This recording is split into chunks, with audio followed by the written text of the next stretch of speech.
Yes, ma'am. How you doing? Thank you.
Good evening, everyone.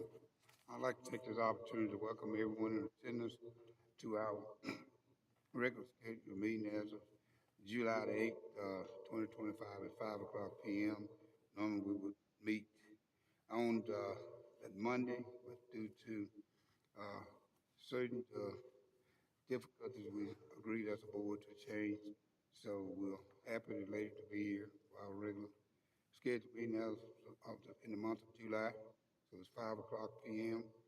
And we do have a quorum present. We have Mrs. Talisa Young, Mr. James Richardson, Dr. Joseph Shoemaker, and Dr. Cynthia Brown, and myself, Robert Smith. So we do have a quorum. So at this time, we'll ask Reverend Richardson if he would give us our invocation, followed by the Pledge of Allegiance. Let us pray. Eternal God, our Father, in the name of Jesus, we bow before you with thanksgiving and praise in our heart. Lord, we say thank you for this day. Thank you for all that you've given us, all that you've done for us in the past. And Lord, we're going to praise you for what you can do and will do. Lord, we thank you for family, friends, and even enemies. Dear God, we thank you for this opportunity to serve your people. And we pray, God, as we enter into this meeting, that you will guide our minds and our tongues, that our behavior be becoming in thy sight, that all we do, Heavenly Father, that your name receive all the honor, the praise, and the glory. In Jesus' name, amen. Amen. Thank you, Mr. Richardson. Stand, salute, pledge. I pledge allegiance to the flag of the United States of America and to the republic for which it stands, one nation, under God, indivisible, with liberty and justice for all. Thank you.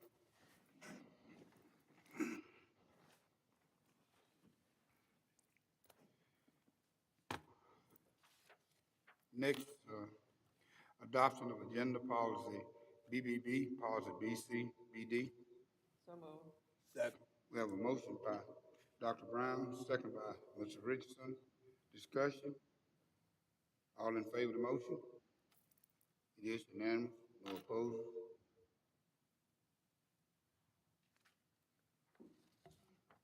Okay. Board of Education policy BC, BD. Our consideration and our discussion to approve minutes. All right. That's 1 through 5. 1 June the 4th, 2025 board review meeting minutes. June the 9th, 2025 board regular meeting minutes. June the 18th, 2025 board special call meeting minutes, Microsoft Teams. June 23rd, 2025 board special call minutes, and June 25th, 2025 board special call minutes, Microsoft Teams. So I need a motion. Second. So moved. We have a motion by Dr. Brown, Second. second by Dr. Shoemaker. Discussion. All in favor of the motion? It is unanimous. No opposed. Trustee district review. Trustee travel report, if any. Board- Yes, sir, actually. Dr. Shoemaker? As y'all know, I sort of make it a habit to go down to the MSBA beginner's course. And I went again this year. I can't remember how many times I've been. But anyway, it was June 13th and 14th, and I failed again, but I failed better this time. And I just wanted to share a couple of things that I've noticed after having attended a number of these, and y'all have too. I mean, everybody I think has been more than once. The most riveting presentation was by Joanne Malone, who's the Associate State Superintendent at MDE for accreditation, and she talked on public school accountability standards. She's not talking about the A to F, but she's talking about the 32 process standards that we are judged on every year. And the point that she made over and over again was the violations in these can lead to downgrading a district's accreditation status or to having it withdrawn totally. So the immediate downgrade is triggered most often, and this is because there are a lot of different standards, but the ones that affect us as a board member are the ones, unfortunately, that seem to be the problem for causing districts to be downgraded. And those are standards 1.1 and 1.3, and they all have to do with governance, bad board governance. I mean, y'all have heard it 100 times. We're not staying in our lane. And it's always, I think, since at the beginning of the school year, just to remember that.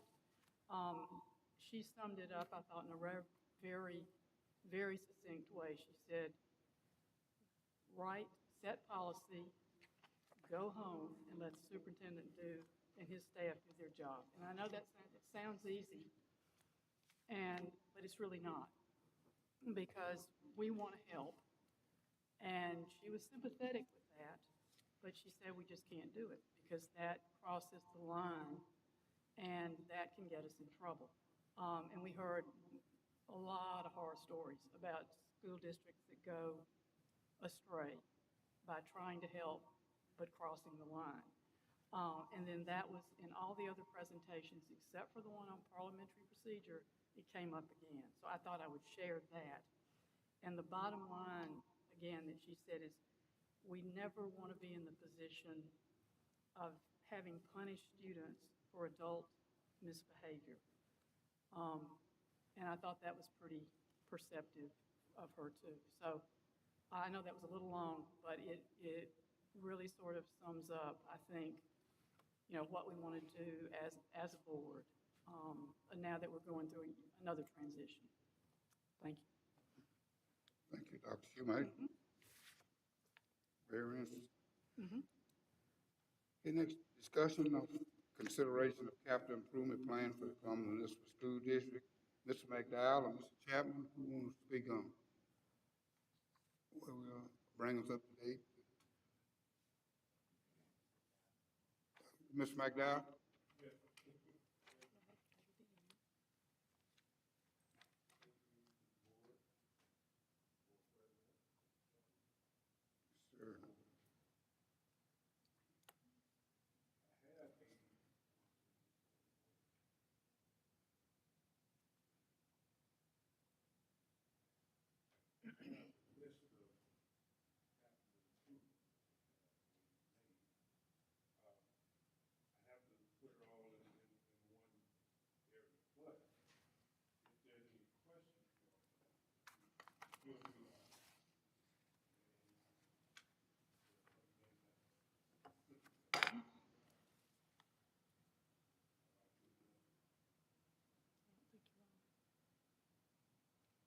I think it's got it. Thank you. So is there anything, because I have a list, a couple of lists of things that have been accomplished. I don't know if you all have a copy of it or not. Yes. Do we have a copy? Board member? Yes, sir. Oh, yeah, okay, all right, okay. I did have one, thing, Mr. President, Mr. President. Yes, ma'am, Mr. Young. Okay. Mr. McDowell, I just wanted to ask if we could, next month, get some information, about the weatherization of Franklin. I know we mentioned it before, several months back, and just to make sure that the building is, closed off and sealed, as we're moving forward, and what that would look like,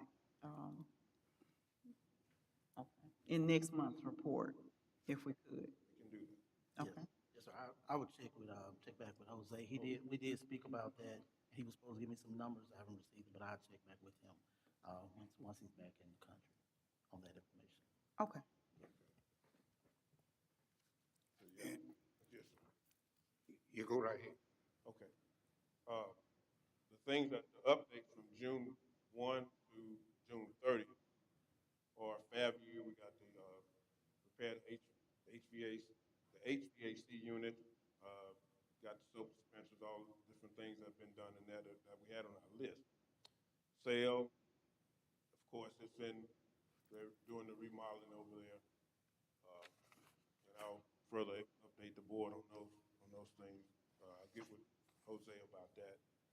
Uh, Stoke here, lights been replaced, paper towel dispensers, clean up storm debris, all those different things. Uh,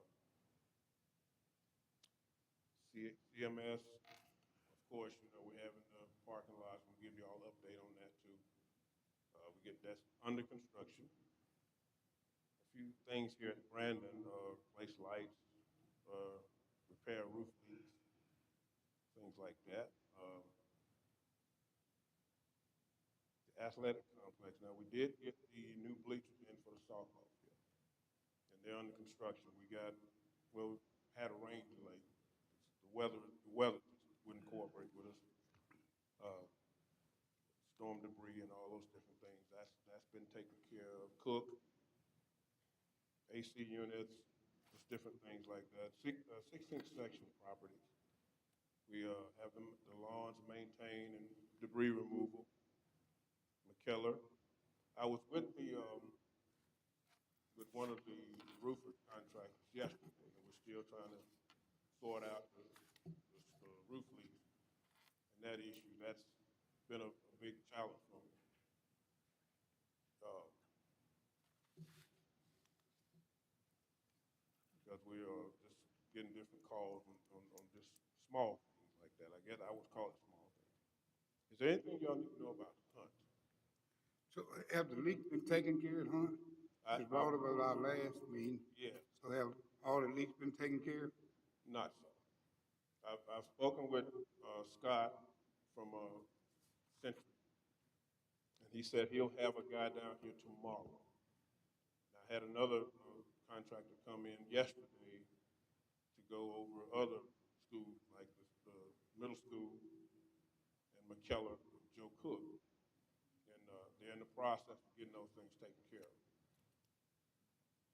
And he said he would update me on that as soon as he get his reports back. Now they did do some sealing and some caulking, but I had one of my guys come by yesterday, well today, matter of fact, and said that there was an issue with the museum. I don't know if it's condensation or if it's a roof leak, but I told him we'll take pictures of it and we'll send it to the lead contractor on that. I did contact, also spoke with with Taylor, Taylor Giller. He is also sending, someone to the district next week to make sure that that's taken care of before school starts. So, I did share with him that we had a lot of concerns with the different leaks, and what was happening in all of the buildings.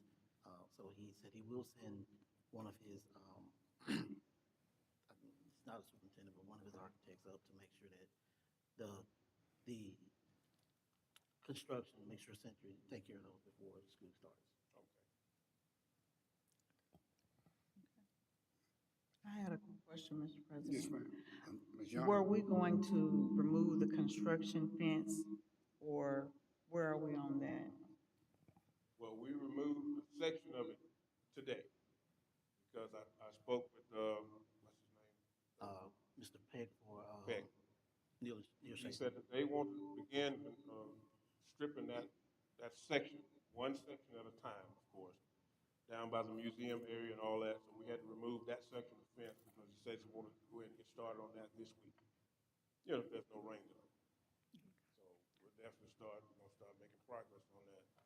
And I got some fence quotes, and I'll have that with me in the next board meeting. Um, and for the pillar on the front, for the two brick pillars we got, those two. Just waiting for another guy to let me know.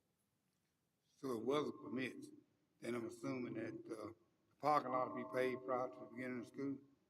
He said that's his goal. He assured me that's his goal. But he said he wants to accommodate for some of the teachers coming in and their parking, so we'll just have to just kind of rotate, you know.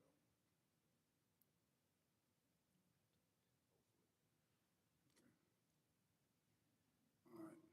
Franklin was mentioned, I know at one of the board of supervisors meeting, Judge Kitchen mentioned to the board of supervisors, as far as, the consideration of, since they was crowded, as far as in court, as far as discussing with the, city school board, as far as Franklin being another annex to the courthouse.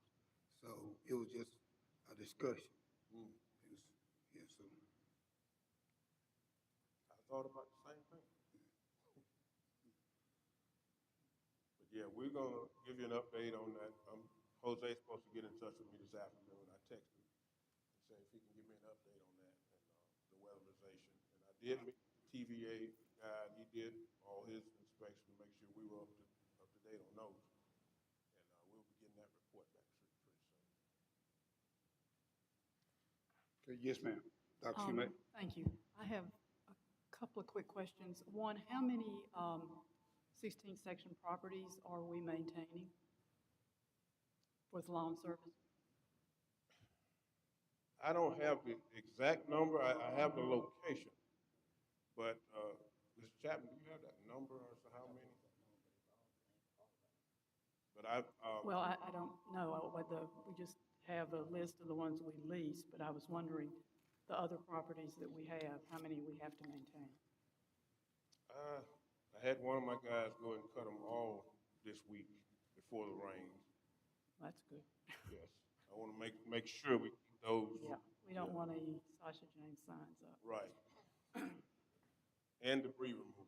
We have to Yeah, constantly and- maintain debris removal from those. Y'all have been quite busy with all this weather. The other question I had was about Cook and the auditorium. How, I think we had some pictures from you about, or from somebody, I can't remember, of the seats being removed prior to repairing the ceiling. How's that coming along? There's a percentage that he goes by on that. I talked to Leland, the head contractor over there. He said that they are almost complete with that.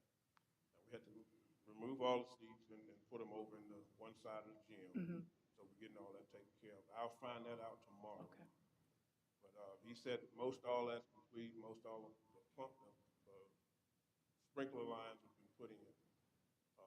They've gone ahead, in some parts of the office and all that stuff, they've been put back together, the ceiling grid, all that stuff is in. So we're working together with him, and he just said if we could just, keep the progress going. Thank you. Are there any other discussion? All right.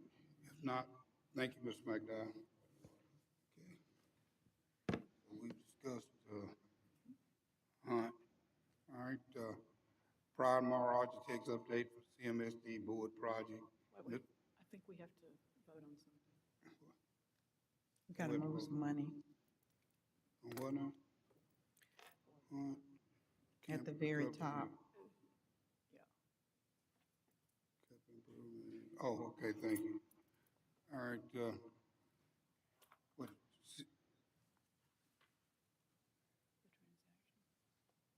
discussion of campus recovery.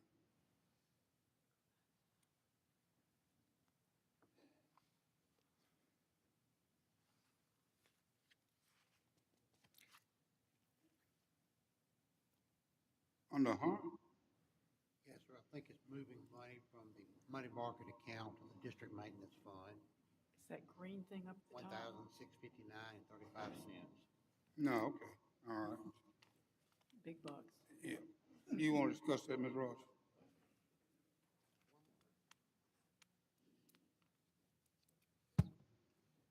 Yes, sir. I'm requesting to move the earned interest that's remaining right now in the fund in our money market account in the amount of $1,659.35.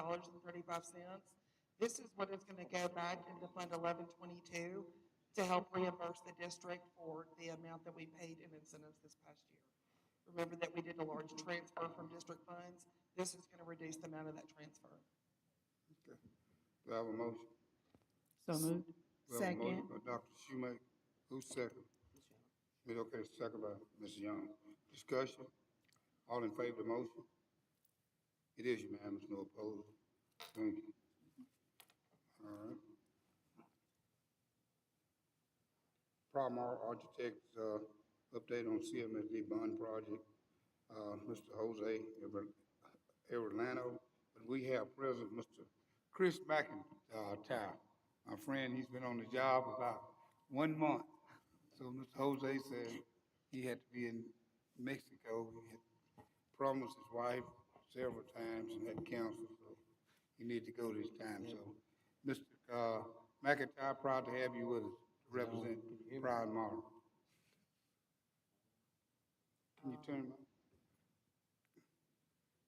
Anyway, my name is Chris McIntyre. I am with Pryor and Moore. I'm doing their marketing, but had to update from with Jose going to be out of the country. But so one time he said this is the first time he had to tell a client, no, you couldn't be there. It was that or get divorced or his wife was going to kill him, I think.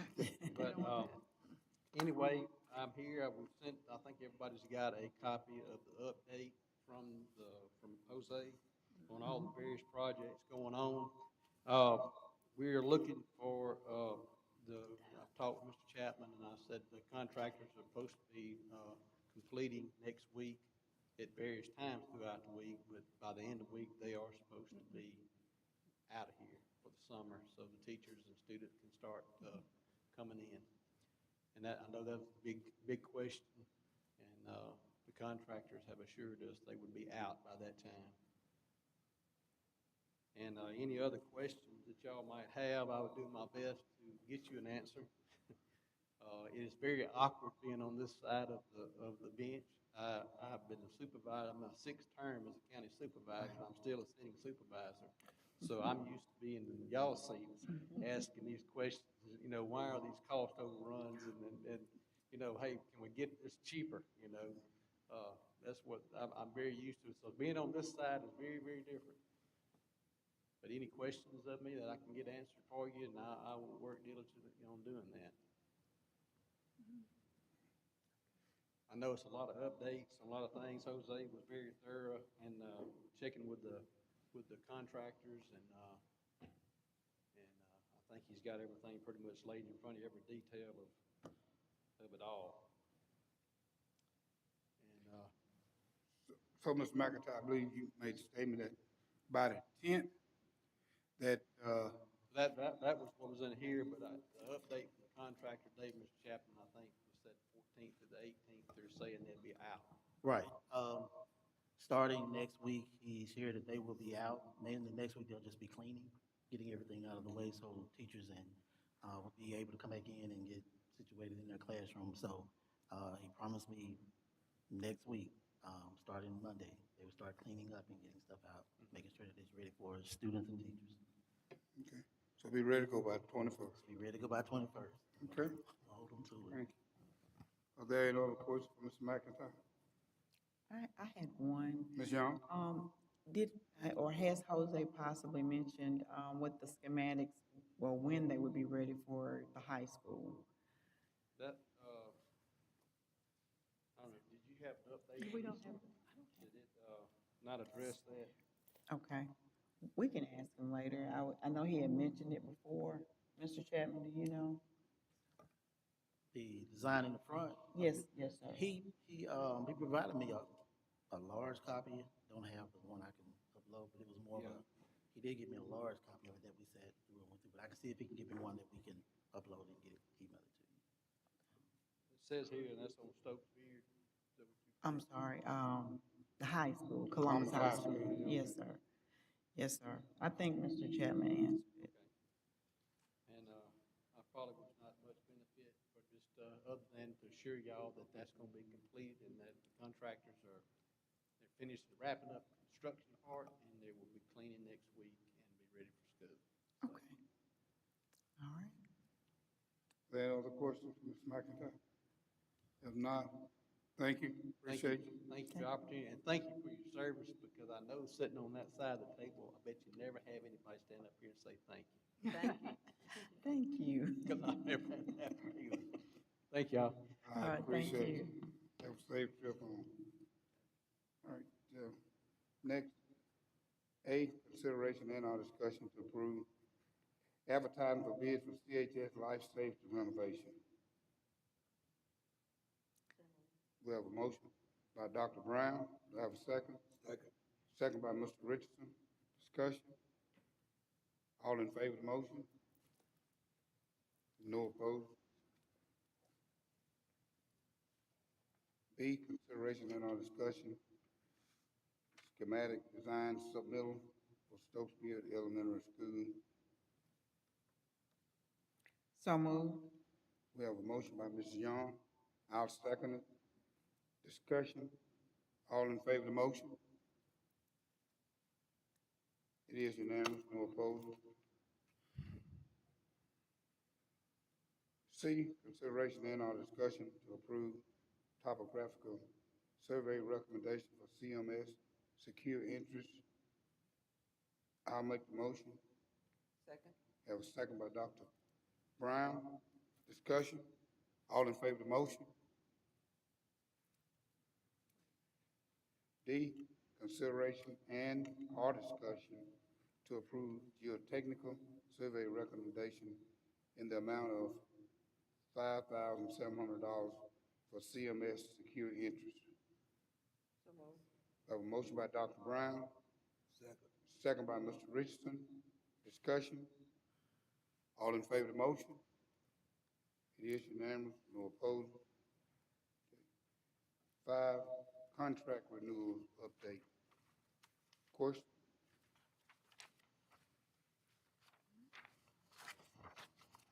Okay. Six, consideration and or discussion to approve the 26 Board of Trustees school review and regular meeting dates. I know it was discussed, our normal meeting is at 5, but the discussion came up, so I just made a note. We could do 3 different options. We'll discuss 9 o'clock, regular 10:30, or meeting as needed. I knew that we meet as needed, and my reason, I do midday Bible study on Wednesday. And meeting at 11 o'clock, trying to get out of there and go to set up to do that. And plus, I really, honestly, I don't know what we really accomplished when we were there on Wednesday at a review meeting, because I know it's supposed to be about visitation of the school, but I understand you can do that individually, just log in with the, Ms. Woodard, let her know that you're going to this campus, or Mr. Chapman, and that way, just tying up a whole morning, that's the only thing we really do, we go in there and we sit and we listen at a report from the school that we had and eat, and then we go. So the third option, Mr. Smith, was to call the meeting as necessary. That's right. Without any until we call it. Is that Right. correct? Well, I'll- how do we call it? Oh, you need a second so we can have a discussion. Sorry, go ahead. I'll second that. All right. Oh, you second, Mr. Richardson? Mr. Richards' motion? Okay. Okay, Yeah, so we your had- motion was to call as needed, and you seconded Dr. Brown, right? Yes. Okay, all right, so discussion. Go ahead, Dr. Schumate. I'm sorry, let me. Oh, you had Yeah, to yeah. finish? Let me clarify Go this a ahead. little bit more, and I guess to call would be just as we call a call meeting, because we have something necessary that we need to take care of. That would be my thoughts, but, maybe someone else has some other thoughts about calling it. So, Mr. Richards, your motion is basically to cease doing the review meetings. Because y'all are always subject to a call meeting if there's something that comes up. Mm-hmm. That's what your option was. Right, that's That's correct. what you're seconding ceasing to do review meetings. Yes, sir. Okay. Dr. Schumacher? Yeah, well, that would mean if we have, if, the other reports that we get in that meeting will have to be moved, obviously, to the regular board meetings.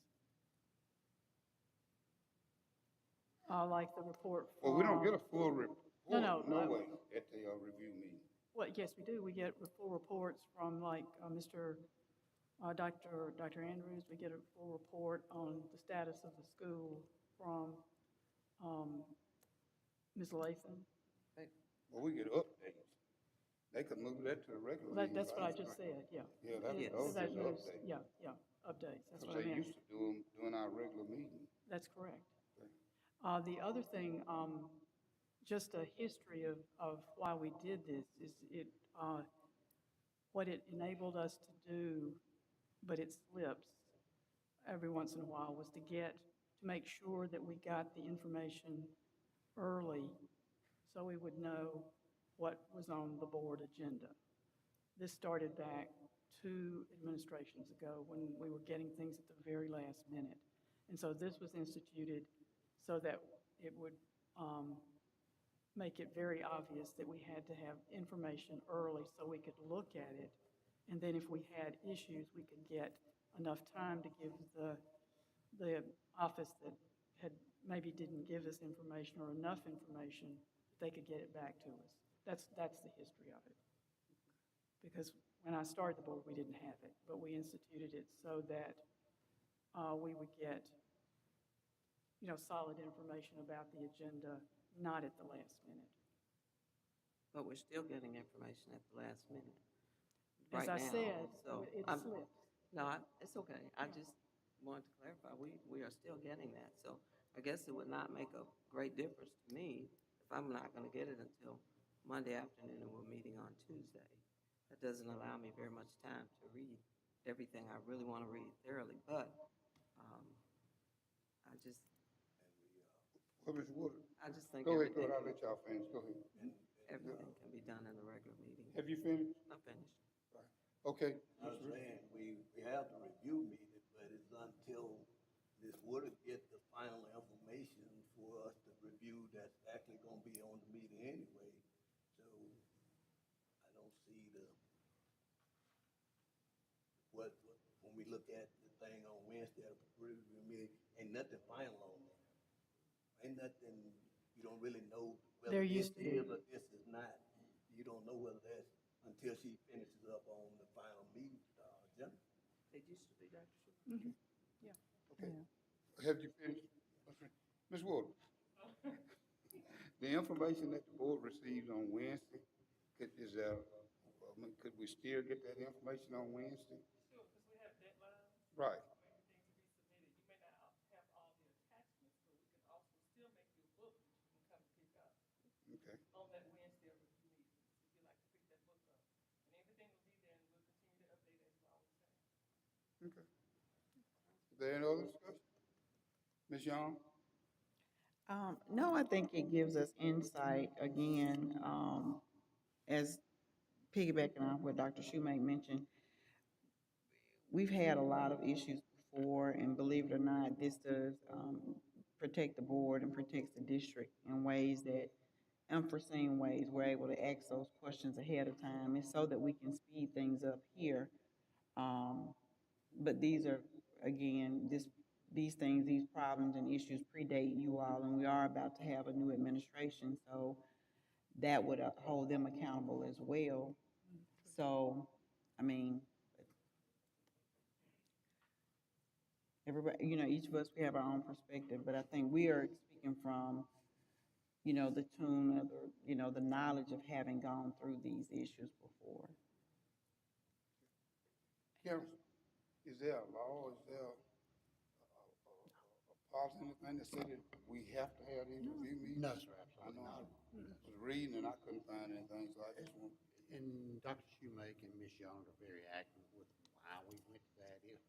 To be honest with you, in some past administrations, not Mr. Chapman's, and not even his predecessor, it got to be the board was being, for lack of a better term, bushwhacked before board meetings with last minute item added, slipped in. It's kind of like some bills in our congressional, in our legislature, things added in, that was completely catching the board by surprise. And so they implemented deadlines with that review meeting to get information, get questions answered, and that was the history. But legally, no, sir, no requirement.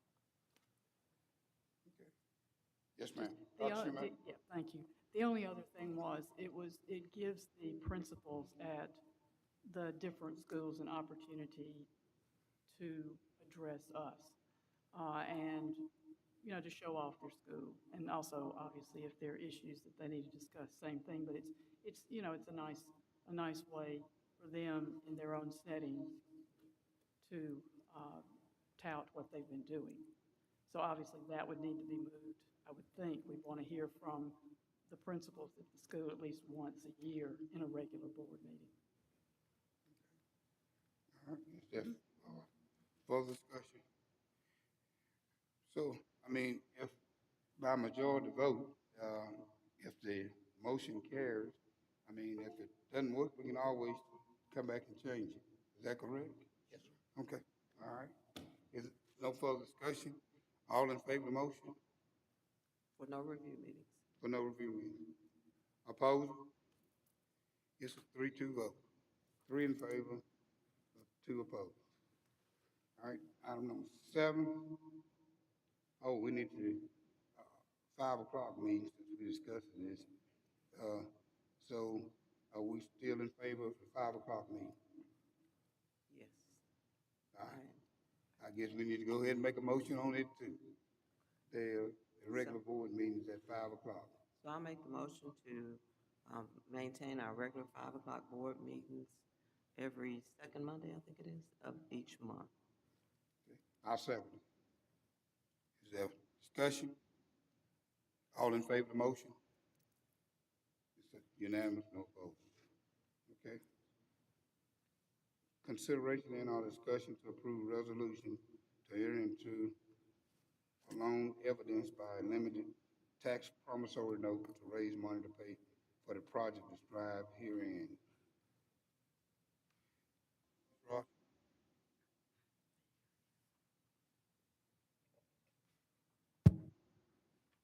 If this mic starts messing up again, I'll go and use the other one. I was really pleased with the bids that we got back today. 4.14%. It's going to allow us to be able to do our transportation rotation with this 3 mil note, and it's going to keep our mills at 0.7 per mil to make this payment for the next 3 years. Really happy that we were able to keep our word that we weren't going to raise the millage to cover this debt. Okay. Are there any questions for Mrs. Rogers? Okay. Do I have a motion? So moved. Have a motion by Mrs. John. I'll second it. It is a resolution, so it's a board vote. Ms. Young? Yay. Mr. Richardson? Yay. Dr. Shoemake? Yay. Dr. Brown? Yay. And yay for myself. So it is unanimous. Goal update. Pause the BA. Safety report, number of accidents in school. Okay. No action. Interim superintendent update and reports. Columbus School District update, Mr. Chapman.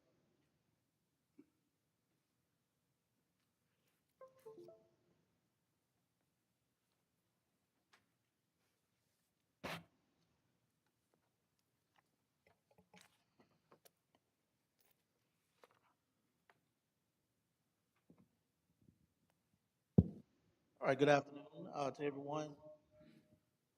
Today, I'm just going to give a few updates on where we are in the district. I know we've had some changes, and change is good. And so today, I just want to kind of give you an update. I know I'm giving you updates each week, but it's just a little more details of some of the things that we are doing in the district and how we're moving forward with some for this school year.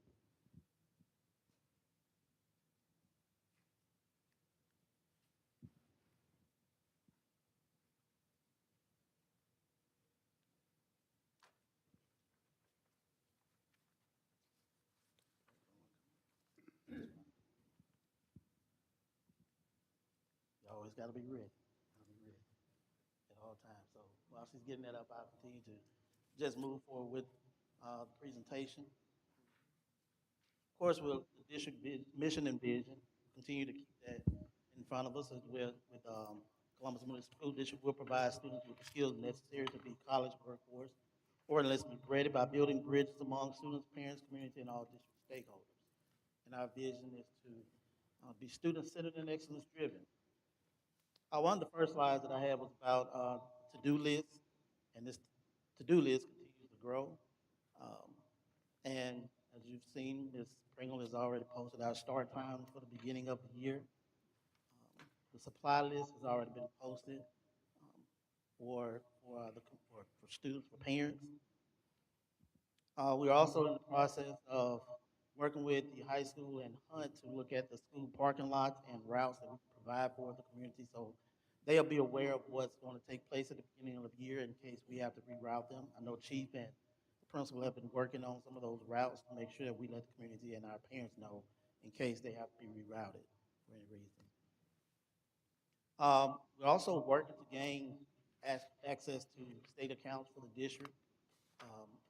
Think that were as the trend with the transition, there were some accounts that will have to be able to log into, and right now I've not been able to, but we're working with MDE to get those accounts for myself along with our curriculum coordinator. It has not stopped us from moving forward with what we need to do, but we definitely have to work with MDE to get that information for us so we can log into it and move forward with the hiring and other processes. Also, the updates on the district, I will continue with the superintendent's roundtable, discussing with that group, letting them know where we are, and how we can use their support in order to help move the district forward. Updates on the bond. I do have a little more information in this slide about the projects that I will give you and let you know. That was not shared today, but I think he did a good job of sharing it, so I may not spend a lot of time on it. We also have bid openings with Mr. Taylor and his team on Thursday for McKellar. I know we had to put that back out for McKellar at the time, I think, a couple months ago. So we're expecting to see him on Thursday to open those bids to see where we are. Hopefully, fingers crossed, we get some better bids this time.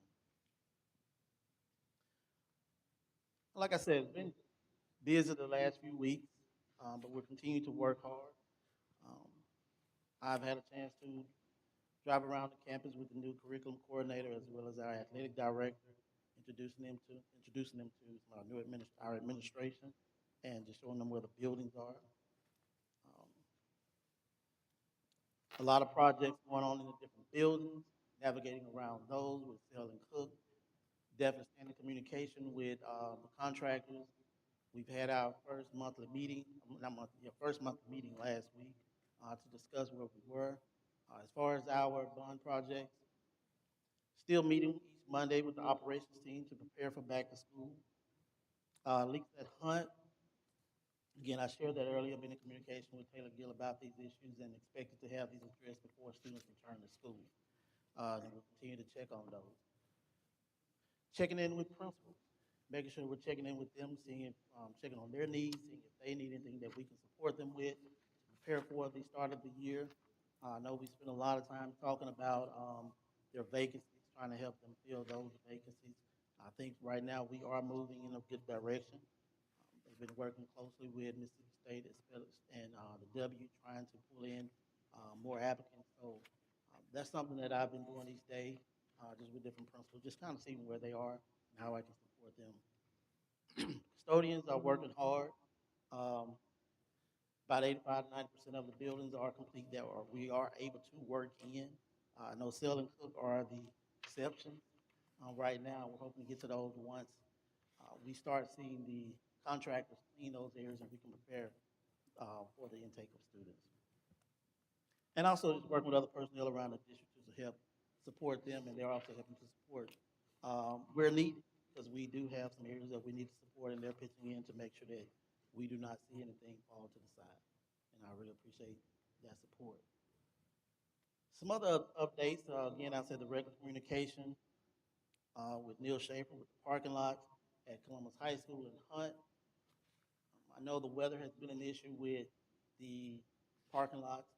If you've had a chance to go by the high school, they've started on the concrete side, but it is still, with the continuous rain, it's caused them to stop in certain areas. They've also worked on completing the sidewalk areas and the drainage systems in the parking lot, and that area must be completed before they can start on the actual main surface of the parking lot. So they are working hard to move forward with that. Again, Hunt, Mr. Sam gave you an update on Hunt. We spoke with Mr. Peck yesterday, and he did share with us once we can, Murphy paving is ready. They will start on Hunt. They're hoping they can have that completed before the start of school. But again, because of the rain that took place throughout the month of June and July, it kind of pushed them back a little. So, but they're still going to work, as he said, in phases to make sure they can get that completed and be ready for the intake. Again, staying in communication with Jose concerning all the bond projects. We still have a lot of work to be done before the start of school. I think this month will be moving pretty fast. We know that, and so we're expecting to move fast with it and make sure we are ready.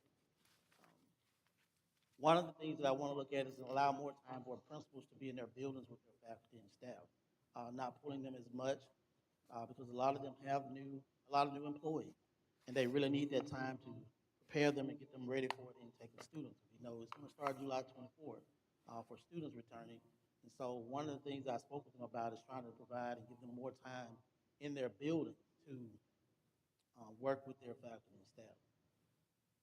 And also, we'll start our weekly department meetings with everyone, our updates, just outlining directions and expectations for the start of the school year. And again, we are working hard. We are working hard, and I will continue to update you each Friday as we go through. So what's going on in our district?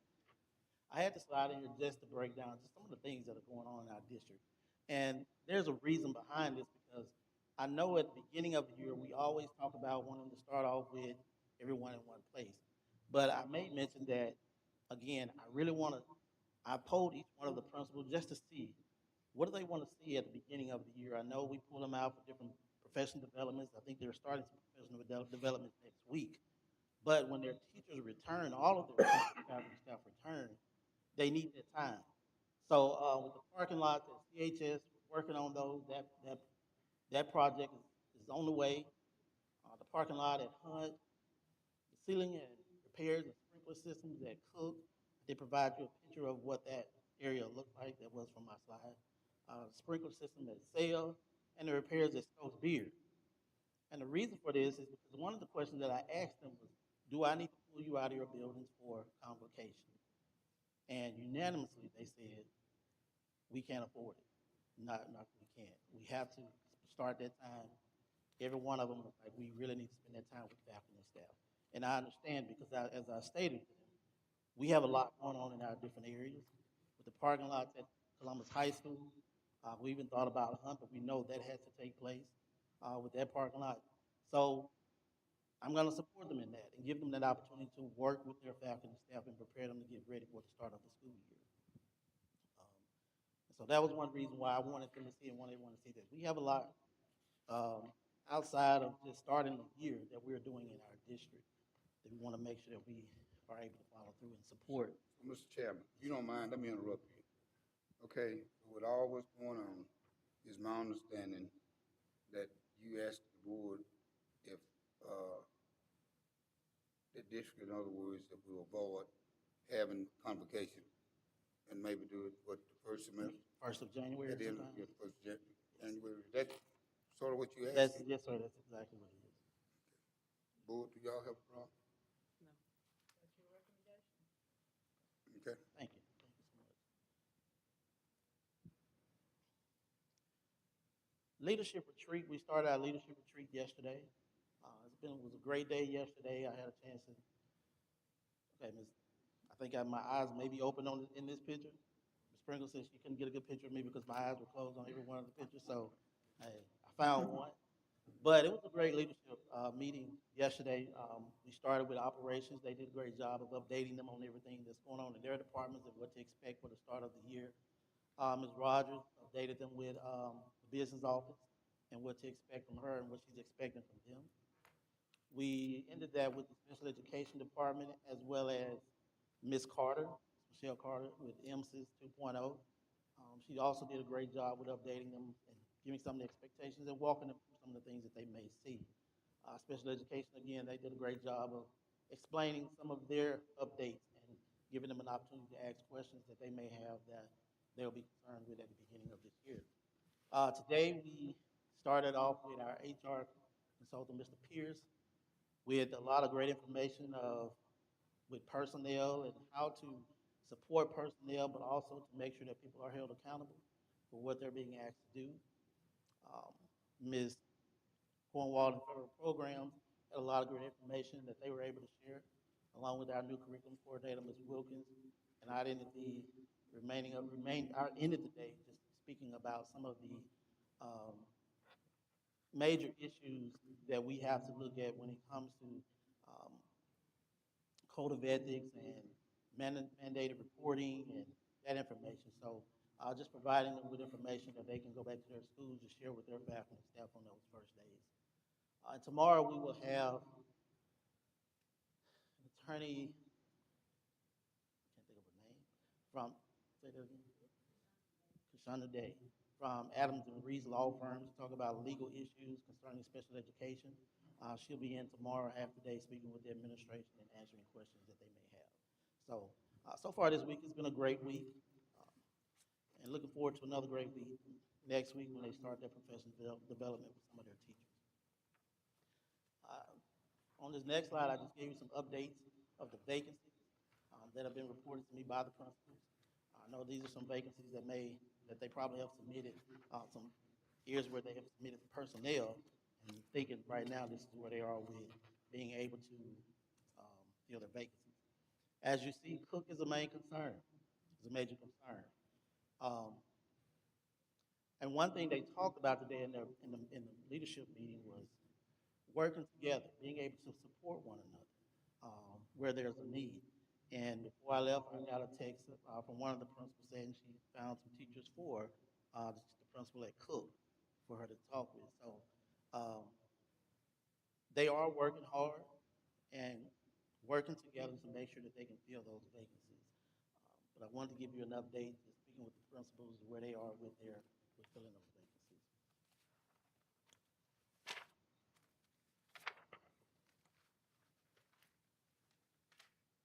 So with the bond updates, this is Sale, just a couple images of Sale Elementary School. Um, Again, as you spoke, they removed the ceiling and installed a new sprinkler pipe in the cafeteria. Restroom, the new plumbing lines have been installed. New metal framing has started in the bathrooms, and a new ceiling grid, and ceilings are being installed. And one of the other areas I want to do as far as to-do list is just give some updates out to the public. So I know, because I know that's one area we've talked to them about once we went around and spoke with everyone, just keeping them updated on what's going on in our district. So providing that information so they'll know that we are working and doing exactly what we said in our bond to upgrade and upgrade our schools. And this is Cook Elementary School. As you see the image at the very top, that is the auditorium where they have removed all the seats in order to remove the existing ceiling.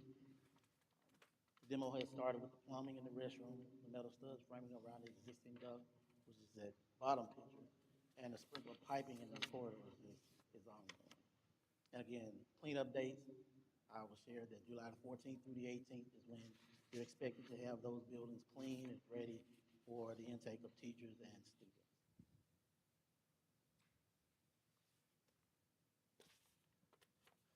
So for my last slide, I just kind of wanted to talk about CGI digital for our districts, things, something that we can look forward to, hopefully at the school year, with trying to find a way that we can um, promote our district in a positive way, and tell our own story.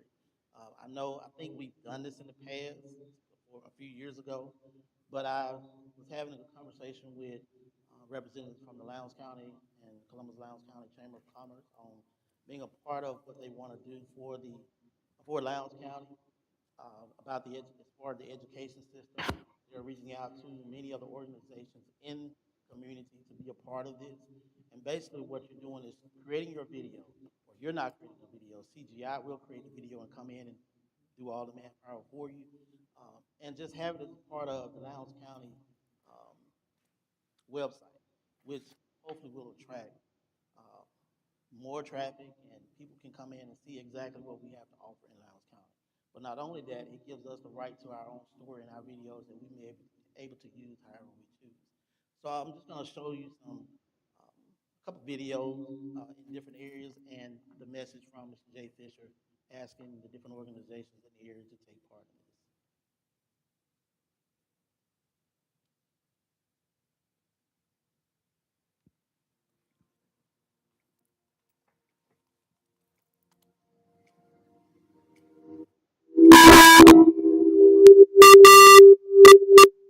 I'm excited to announce this program we are continuing with CGI Digital.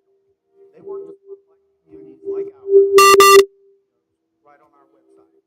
They get the word out on as many platforms as possible so residents and visitors can see and support the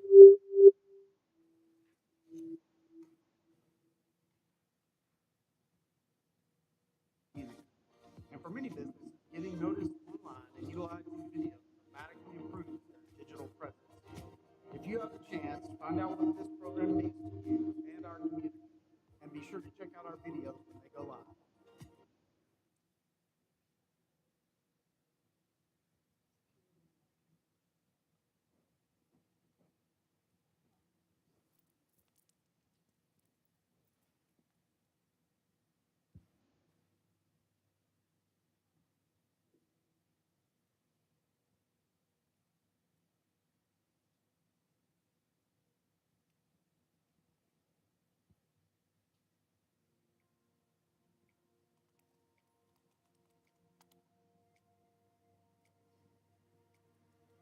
Hello, I'm Lowndes County Administrator Jay Fisher.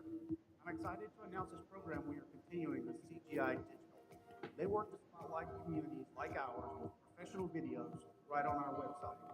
They get the word out on as many platforms as possible so residents and visitors can see and support the community. And for many businesses, getting noticed online and utilizing videos dramatically improves their digital presence.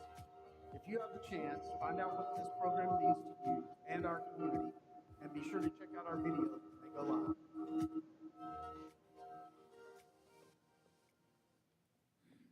As I stated, the whole point of it, you can go ahead and start with the other video of Ms. Cox. Thank you. The whole point of it is basically to get more traffic in so they can understand exactly what do we offer in Lowndes County. Um, and regardless, the education system we know is going to be mentioned, so we want to make sure we can highlight ourselves in a positive way. Warren County's young people can look forward to bright futures thanks to a community-wide commitment to quality education. Warren County Public Schools is one of the largest school districts in the state, operating 25 schools and offering a comprehensive curriculum that fosters academic achievement.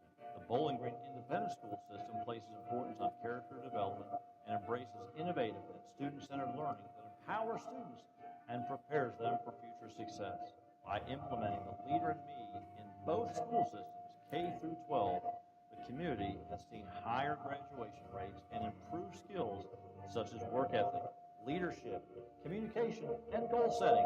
Western Kentucky University is the largest public university in the region. Located in Bowling Green, the university offers a wide range of academic programs and opportunities. WKU is also home to the prestigious Gatton Academy, a two-year residential STEM program for gifted and talented high school juniors and seniors.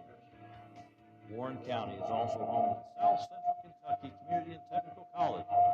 Sky CTC is an important part of our workforce development effort. There are 30 different academic programs. For leadership and education at every level, come to Warren County. Come to Lowndes County. So, with that, those are some of the updates that we have right now in the district that we are working through. We'll continue to work to make sure that we get off to a good start and prepare for students as they return. Any questions? So is this a recommendation to the board concerning CGI? It For the is a school recommendation. I know it would be a great opportunity for us. Ms. Rogers and I have discussed this. They've given us some different options we can look at, and consider. And so we are gonna make the best decision as to, what we think is best for us, best for our district. And I'll just keep you updated, make sure we do not get out. So, do you have an idea price-wise? Well, they range from, I think it was 3,200 with just an app, being on the Lowndes County page, all the way up to, I think the next one may have been 4,600, 56, 6,500, 10,000, depending on the number of minutes and what exactly we wanted to offer. And it could get up to 10,000 depending on, it may have been like 10,000 for 90 minutes. But it, and that video that we saw on education may have been the one that was 10,000 because it covers with the drones going over the buildings and covering our different locations, and going in, just getting good footage of our district. So to begin the process, what are y'all recommending to the board? Well, I know with some of the images, videos that I've seen, there has been a superintendent in place that has, spoken, prior to it. But I would love to go ahead and get started with the, the groundwork. And once that decision is made, hopefully we can, add the superintendent in there as we move forward. So what does it cost to begin the groundwork? Groundwork, depending on whichever one we choose. And right now, we thought about, somewhere in between. That would give, not exactly give us the, it wouldn't give us the overall drone footage, but it would give them an opportunity to go in and, get good video and get good images of ours. So, So would the $10,000 begin the groundwork? We wouldn't want to go to $10,000 right now because all of our schools are being worked on. Our athletic complex isn't exactly where we want drones to fly over right now. I would suggest starting one of the smaller ones, probably around 5,000. And as we have a new superintendent and as our buildings are repaired and our athletic complex is repaired, that we might be able to talk about drones at that point. We have really good lighting put in out there. We repair our track and our parking lots. I wouldn't want drones flying over our athletic complex before we fix it. Okay. So then the recommendation is the $5,000 process, to begin the process. I would, yes, get the exact number for you, but it would, somewhere in that area, 5,000, maybe 4,600. Board? Yes, ma'am. In the Warren County, Kentucky video, that was the education one, it also included something comparable to EMCC, to the MUW. So I'm trying to figure out and this district school system, are we planning to talk to, are we planning to stand alone, or are we planning to coordinate with We the are. W, EMCC, et We cetera? are planning to stand alone. They're already on board, so when you're looking at that particular video was on the actual, the part that did not pull up was their apps around that entire square, and it has each, organization where you can go on and click their particular video. Okay. So with something like that, it'll just pull from each one of the educational, entities in that area and put them all in one video. So, yeah. Thank you. Okay. So there any other discussion, by the board members? Okay, so I think, council, we need Up to a vote. 5,000. Sir, You can do it up Right. to 5,000. okay, so can I get a motion and a second to, give, the interim superintendent permission to proceed? Up to $5,000. So I have a motion by Dr. Brown. I'll second the motion. Is there further discussion? All in favor of the motion? Okay, it is unanimous, no opposing. Thank you, Mr. Chairman. All right, transportation update, Mr. Michael Love, Director.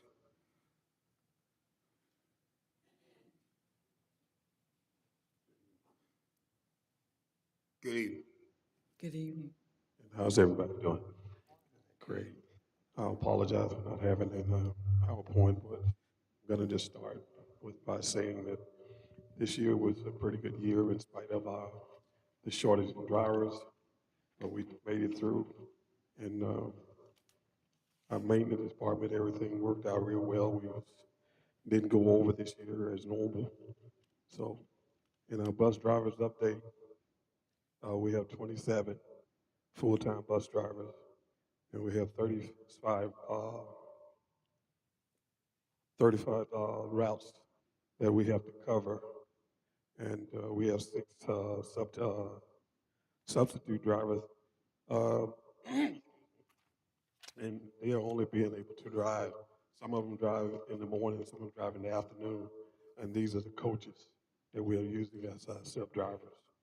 Uh, and the number that I'm giving you is also including the special need drivers as well as the 10 monitors. We only have 8 monitors at this time, but we're hoping that we can get 2 more, which will bring us up to where we need to be. Um, Monitors plays a very important role in safety of our children on the bus, and also the helping of the route, learning the routes so that they can help substitute drivers to complete the routes.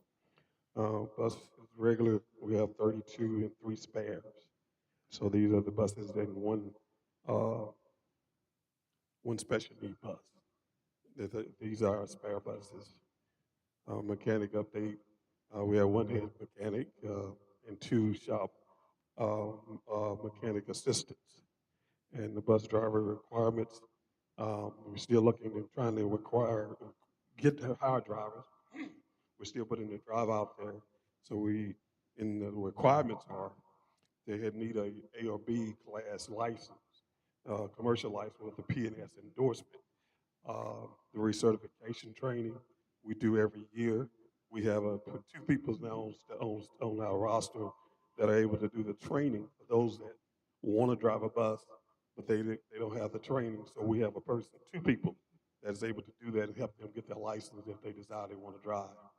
And so those 2 are the ones that we rely on a whole lot. They get the job done. And the other thing with drivers, they have to have a clean record, driving history.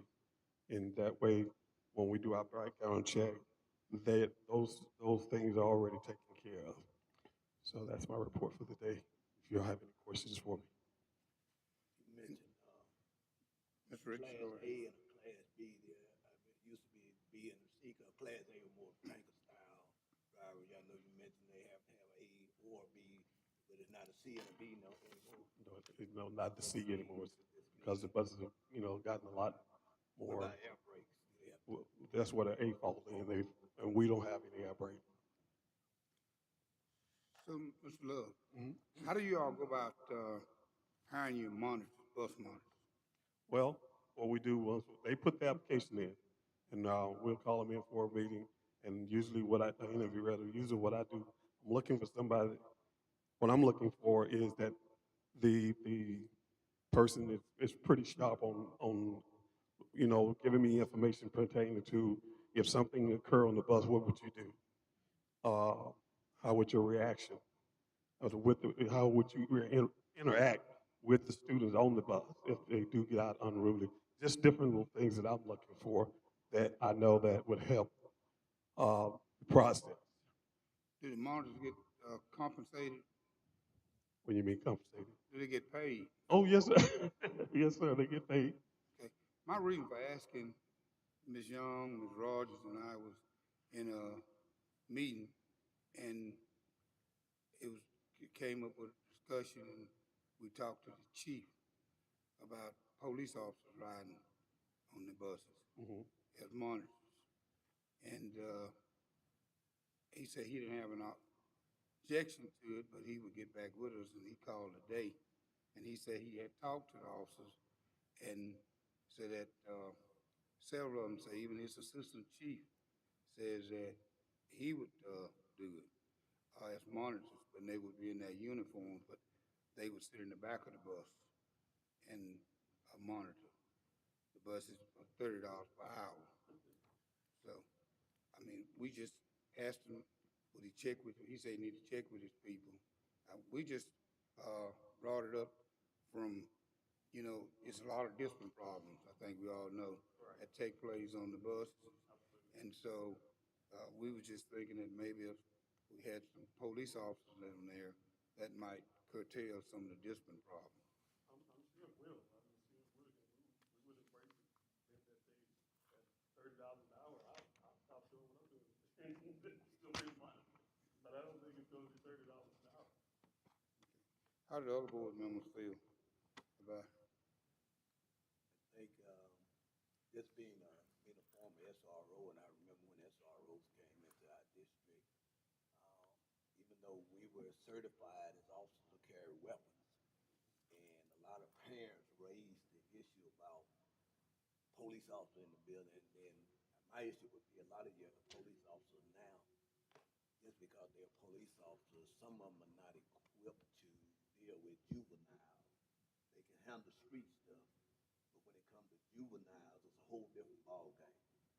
And that would be my only concern is how would you, what would be the process to vet those that he know would be able to handle juvenile situations? Because some of them only know hard criminal stuff.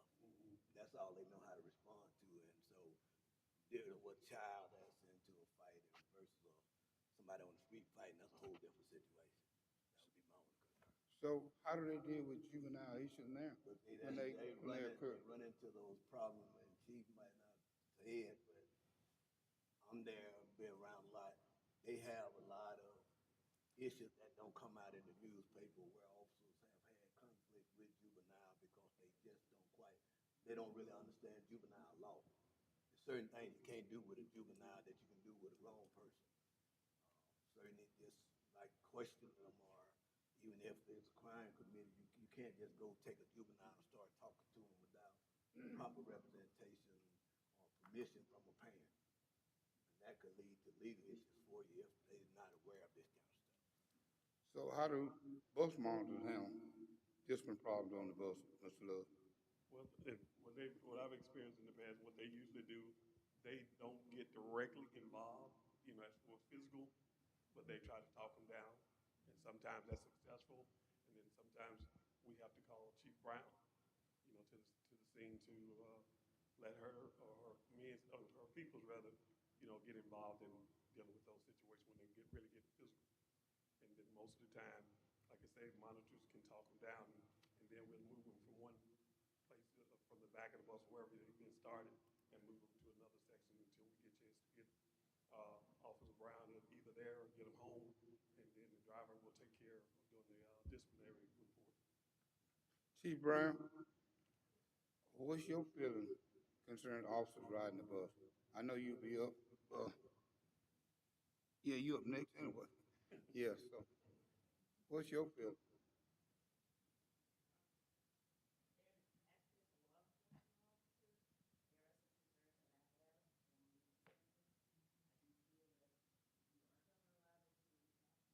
Will you come on up to the mic if you don't mind?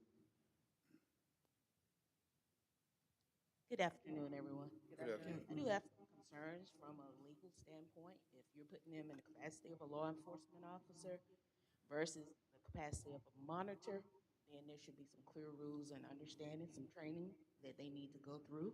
Also, there should be a memorandum of understanding, clearly outlining their role. I just wouldn't want to put a police officer on the bus and give an example that there's a fight taking place. So, you know, trying to de-escalate that. If they're in a role of a law enforcement officer and a disturbance occur, then that's probably going to lead to an arrest. So I think a lot of consideration needs to go into them being placed on those buses as monitors as far as what their role will be. Oh, Dr. Shoemaker. That makes a lot of sense, Chief Brown. I brought this up before on data that we have on bus incidents. Because if you look at the data that's given to the board, it looks as if there are hardly any bus incidents at all in comparison to the previous year. So I'm not sure how those are being noted and tracked, but I would be glad to share, with you the observations I have, because if you look at the data, it looks as if we hardly have a problem at all. And apparently, we do. We do, and like I said, It's not in the data. what my secretary does when the driver brings the disciplinary form into her, she scans it to every principal or assistant principal, and then it's left up to them on how they handle it from there. And sometimes I'll have to follow it up because the driver hadn't gotten any response back Mhm. from it. And so usually when I follow it up, we usually get a response back, so I can tell the driver, hey, well, little Bob, he's just been suspended for 3 days off the bus, or et cetera. So, I think we really need to look at this. This bothers me a lot because it's all, the bus incidents, the bus discipline, since I've been on the board, has been one of the major problems, and then it just fell off a cliff.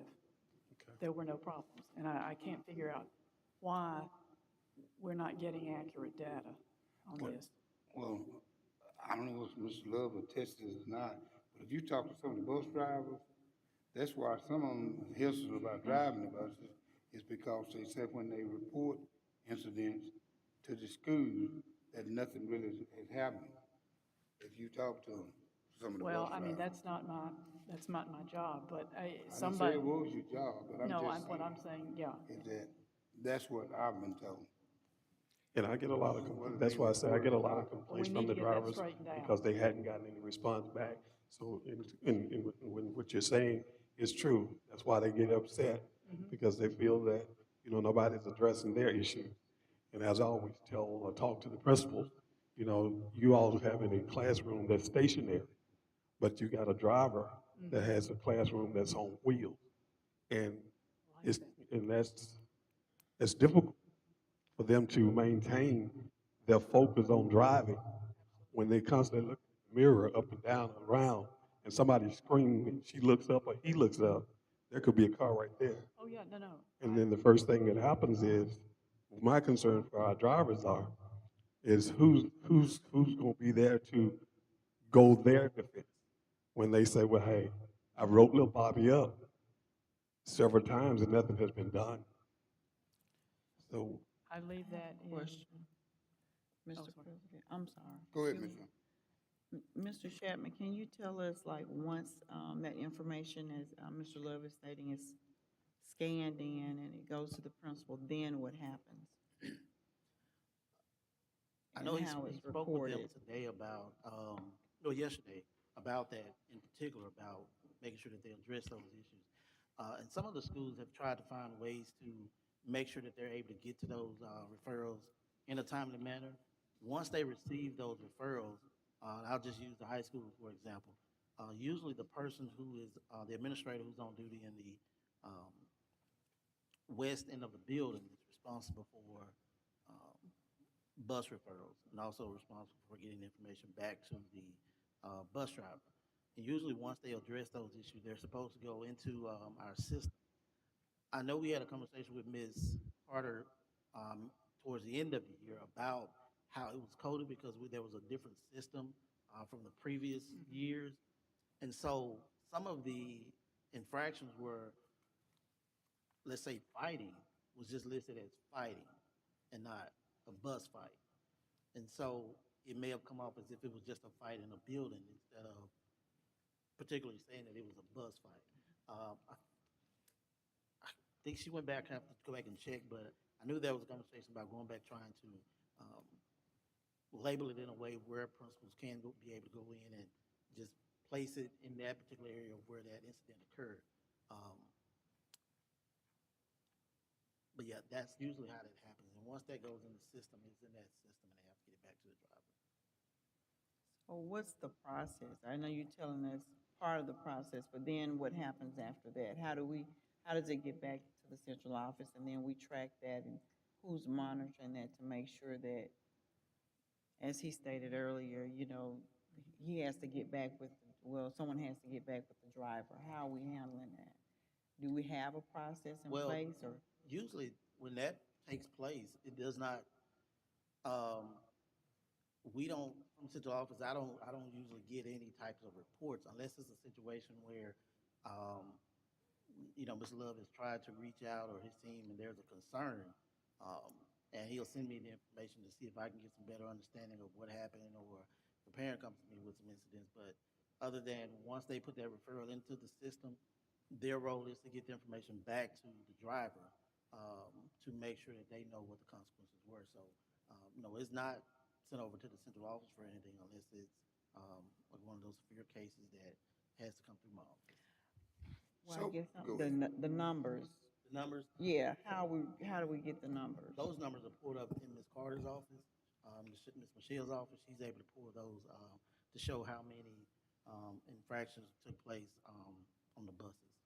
So she's the one that pulls that information. I know towards the end of the year, the previous administration was getting with Mr. Love and his team, pulling those referrals, trying to see if they were aligned with the number of infractions that were in the system, and then speaking with the principals from that. But you know, Does every building use the same standard to go through this? yes, they all use the same process. They all have the same referrals, because I created them myself with their names on them. They all have the same referrals, just with different schools' names. So to make sure that they are using it, getting that same information back to them. And I also been in a process where they have, I know it's carbon copy, but there was a 4-tier carbon copy because one of the drivers were having concerns as to what some of the consequences were, or just remembering that they were written up. So one of the copies now the driver is able to keep, in addition to turning one in to Mr. Love and to the school and the next step. So I think So, one thing will help, being a former transportation director, he mentioned this, is that sometime with administrators and people that handle it in the building, because it happened on the bus, it's not as severe as it would be in the classroom. And so I think the emphasis has to be stressed to the administrators that it's more dangerous for it to happen on the bus than it is, because you can't treat it like you treated the classroom. Little Johnny throw the pencil in the classroom, he might have hit one person, but if he throw a pencil on the school bus and hit the driver and distract the driver, he's gonna kill up a whole bus, a whole bunch of people. And I think the emphasis got to be to those administrators that this issue of safety is the #1 priority when it comes to transportation. I don't think a lot of them view it that way. And I worked in Knoxville County, and I was the transportation director here for a long time. And that was an issue that I dealt with back then, I dealt with down there, because they just say, well, oh, he's just a little timid. But little timid can get a whole lot of people killed. so, Mr. Chairman, you say you came up with a disciplinary referral for the, for bus incidents. with the yes, I added another tier copy to it so the bus driver So can have. every school use the same disciplinary referral for bus incidents. Is that correct? Yes, because they're actually passed out through the bus, to the drivers. I don't send them to the school. So, so are the consequences the same, or each school use their own consequences? No, the consequences are based on what's in the handbook. Yeah. What's the Okay. same.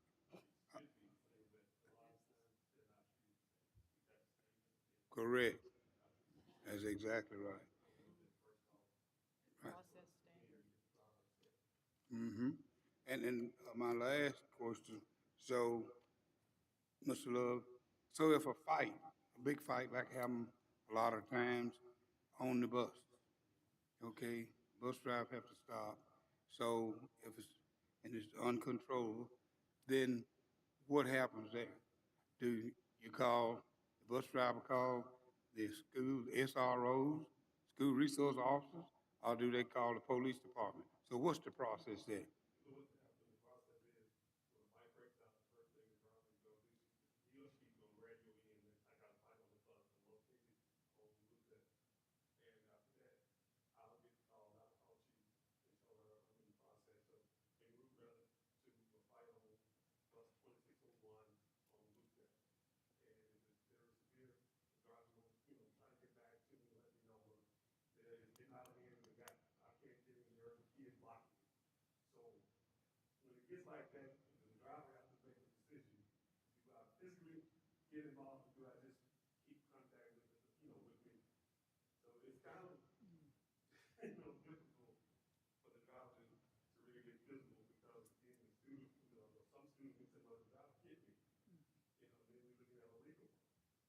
So when you, when you respond, so you, when you get the call, then you call, uh, Chief Brown. Okay, so then when Chief Brown arrives, I mean, if it's uncontrollable, then what happens? Because a lot of time, I mean, you got 4 or 5 kids fighting.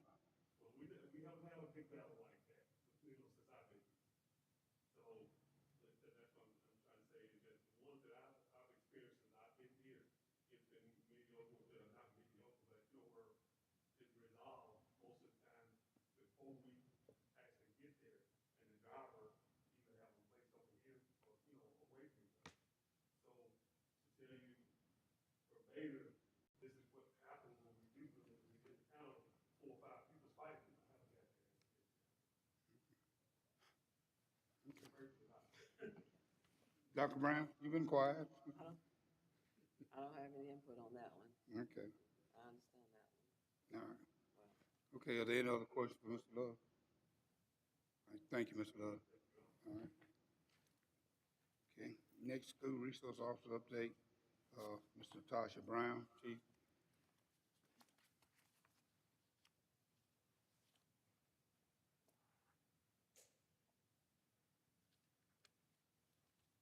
Good evening again. Good evening. Giving you a July 2025 update. Want to give you an update of our current staff.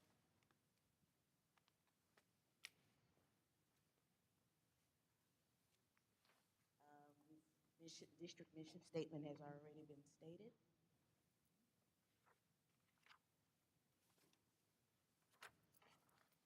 Next slide, please. So currently, the district has 14 officers that are located at various campuses throughout the district. 6 of those are police officers, law enforcement officers, commonly known as school resource officers, and campus enforcement officers.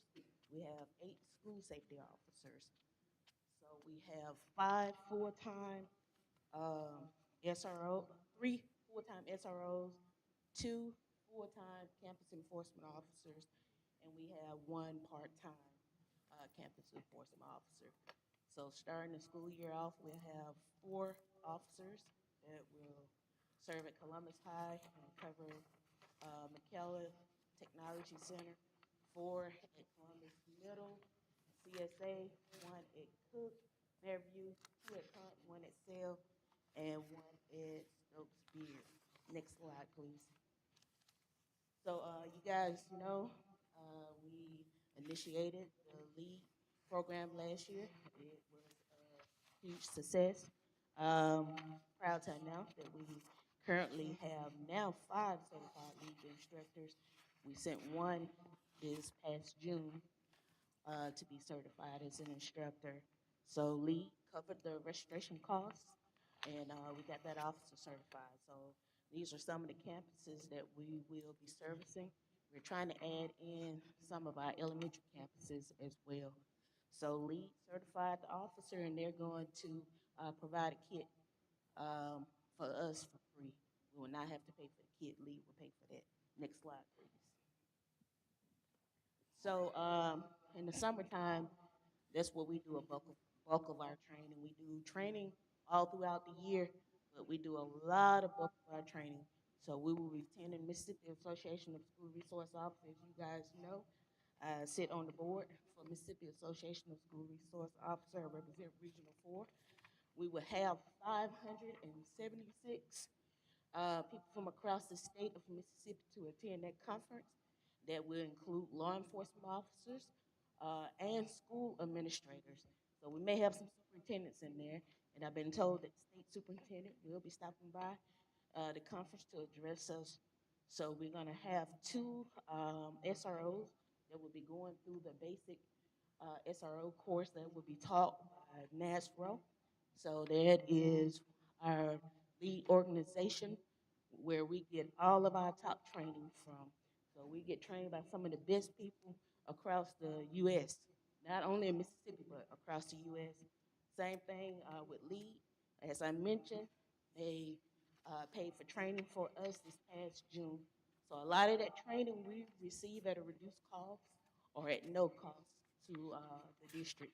Not only do we get national and state training, we also train with our local law enforcement agencies here. So any training that they're providing, 9 times out of 10, we receive that training for free.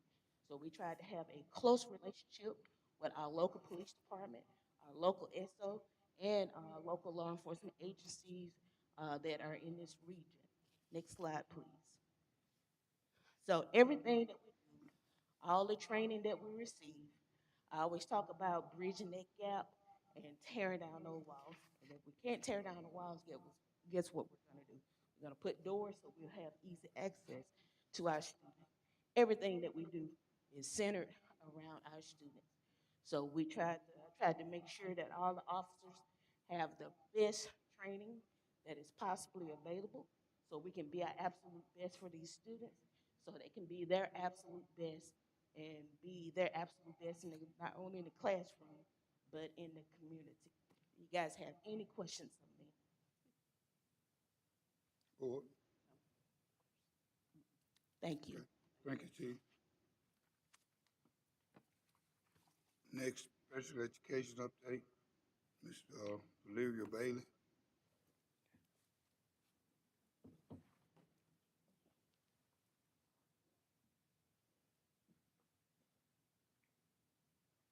Good evening, everyone.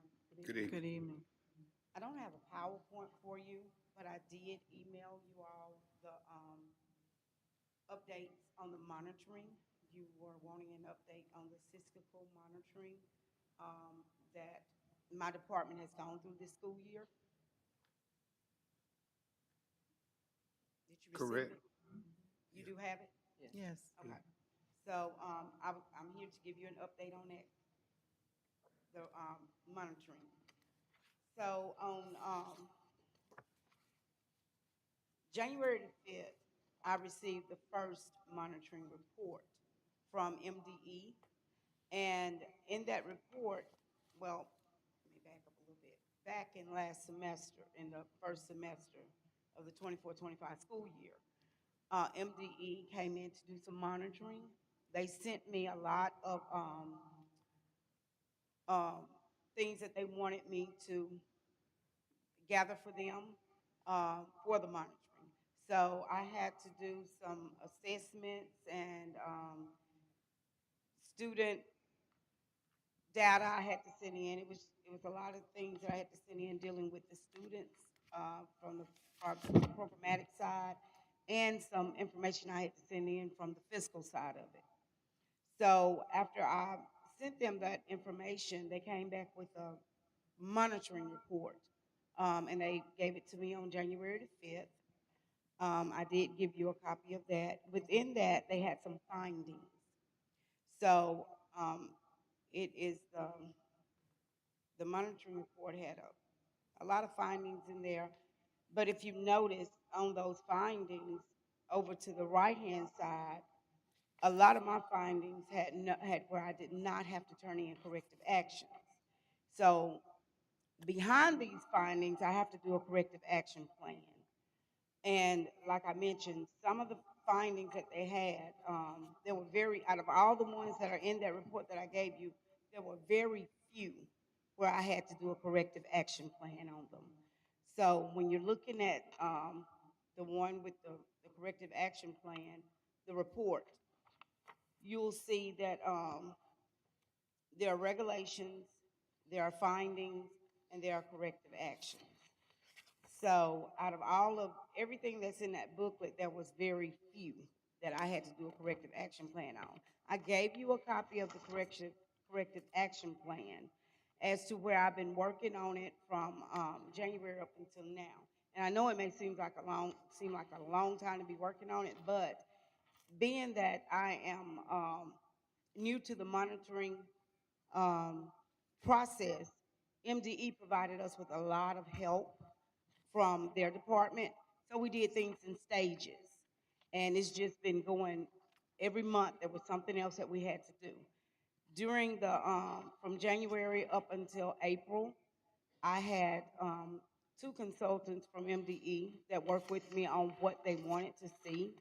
Um, And then, in April, they came in and they did an on-site, well, in March, they did an on-site monitoring for my department.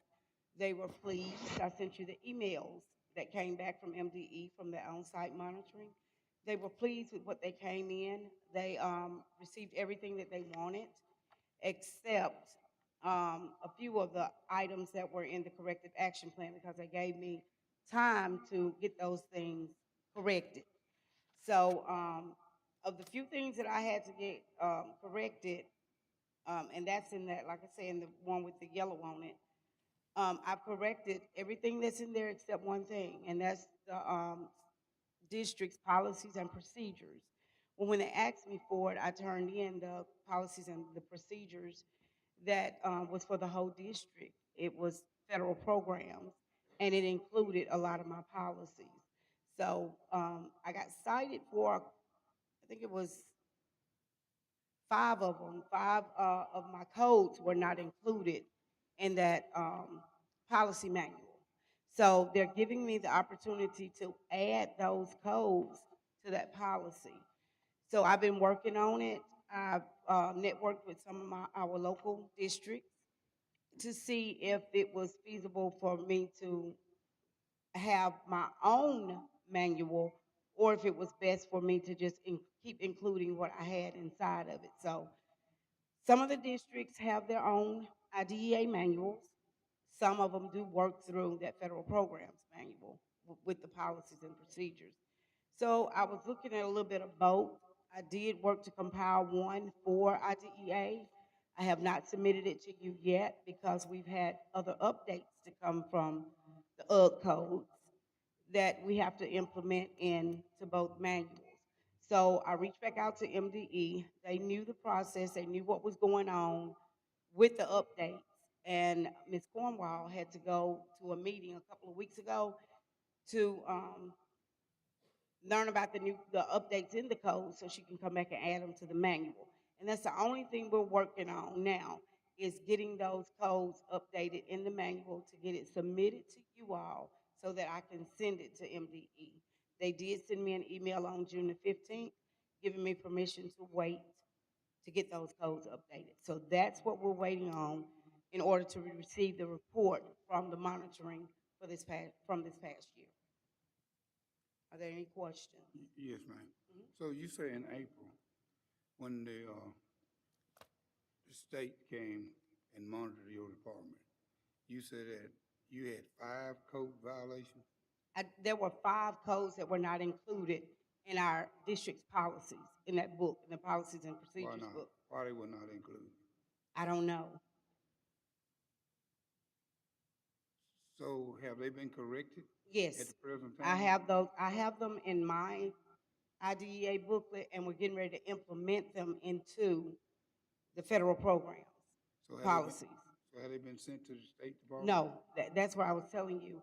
When I'm always in contact with MDE, and I explained to them they had some more codes that had to be updated.